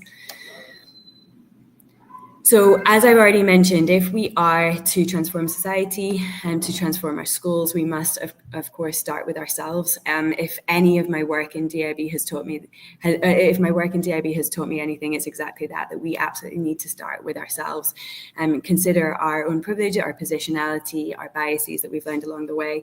And mentoring can give us the opportunity to do that. And so my question for us today, just to leave us with, is how can we accelerate, or how can action be accelerated through this work? And firstly, I would suggest that everybody invest in yourself through mentorship, but also that we invest in the mentorship or in our teams through mentorship. So if you know that you have somebody amazing in your team who just needs a little push that could really accelerate their own journeys really through having a different perspective or to meeting somebody who shared a similar journey. And then I would really encourage you to sign up to the Mentorship Hub or any mentorship program really. But of course, I'm a big fan of our own. I think we're doing great things, and it can make a massive difference to that individual, their teams, and all of the children, of course, that they work with as well. I would also suggest that we take action by joining networks such as WISE, and I know Women Ed are doing incredible work as well. I think it's really easy to feel hopeless and helpless, particularly given the political climate. And being involved and connecting with people who have a similar goal, who have equity and belonging at the center of what they're doing, is just incredibly empowering, reassuring, and gives you the strength really to get up in the morning and to break down, dismantle, and then rebuild systems of equity. Outside of that, I really believe, and many people have spoken about this already today, that we need to practice and model allyship, advocacy, and co-conspiracy, speaking up for those who are not yet in the room, applying intersectional lenses to everything that we're doing and asking the questions, who's being centered here? Whose voices are we not hearing or are not hearing loud enough? And if we're all practicing and modeling that, hopefully we can bring men and boys into the fold as well, so that we can all work towards equity. Thank you so much for your time today. Hannah. Thank you so much for joining us. Brilliant work that you and Katie have initiated, and I really empathise with the simultaneous joy and overwhelm of doing a brilliant event and then having so many social media notifications and emails and shouts and offers. So when I caught up with Katie out and so on, spoke to you, I like, it's amazing, but it's also it's like a second job, isn't it? So I really feel the kind of the pain. So I think you've been very pragmatic in separating it out and doing those two different strands early on before it gets too kind of messy. So I am going to just wrap up the event because we've got a couple of minutes left, but it's fab to see you here. And honestly, your little boy in the background, that's what it's all about. So please don't apologise. Like I get it's the evening, so it's just been great to see you. And thanks for fitting us into the schedule. I'll be in touch. Cheers, thank you. Rich, you're going to put the last few slides up. I'm just going to do the close out before I let everyone disappear for their Saturday evenings or afternoons. So you'll get the slides, and these are the questions I want you to have a think about on top of the questions that each of the speakers have posed to you this afternoon, this evening. Just really thinking about the questions we should be considering, getting curious about, but also disseminating and cascading to others. Okay, I asked Emma to think, like, what questions should a trustee and a governor consider? You've heard from some of the others. What should the head teacher be considering? Perhaps it's your kind of your starting point here. Next slide, please. I want you to all think about what your takeaway is going to be. Like you've had a lot of information shared with you, lots of different multiple lenses, perspectives, and approaches. I'm a real believer in taking action, thinking about what you can commit to. What's one thing you can do on Monday? What's one thing you can do in the short term, the medium term, the long term? If we all just do one thing more or different to what we've done previously, that's how those ripples of change really begin to sort of like take shape. So please do try and articulate what your pledge is and write it down in your journal, in your diary. You're more likely to make it happen. Next slide, please, Rich. Next steps. I'm going to send you out the edited recording at some point next week. I'm also going to send you out the links to all of the pages on our directory for each of the organisations who have joined us this afternoon. We've got toolkits and training and opportunities on our website for you as well. And if you sign up for our newsletter, you won't then miss out as other opportunities and events emerge in the future. And the final slide, please, Richard, is to acknowledge the fact that I did take out the Unremarkable session. I only put it in to fill a gap because one of the speakers couldn't join us. I run free virtual webinars for I'm Remarkable, which is a workplace visibility campaign from Google initially, now stands on its own 2 feet. I will send out some links of when my next sessions are. It's a brilliant 90-minute session about self-advocacy and thinking about how we show up and how we create space for others to really celebrate our individual and collective achievements. So we're 1 minute over, but I'm going to wrap up today's event here. Thank you very much to all the speakers and organisations who have joined us. Thank you to the audience who have joined us live, but also the audience who will join us virtually when they watch the recording. Happy International Women's Day 2025. Look forward to seeing you at future events, and if not in 12 months' time, at 2026. Go and enjoy what's left of your Saturdays. Thank you very much.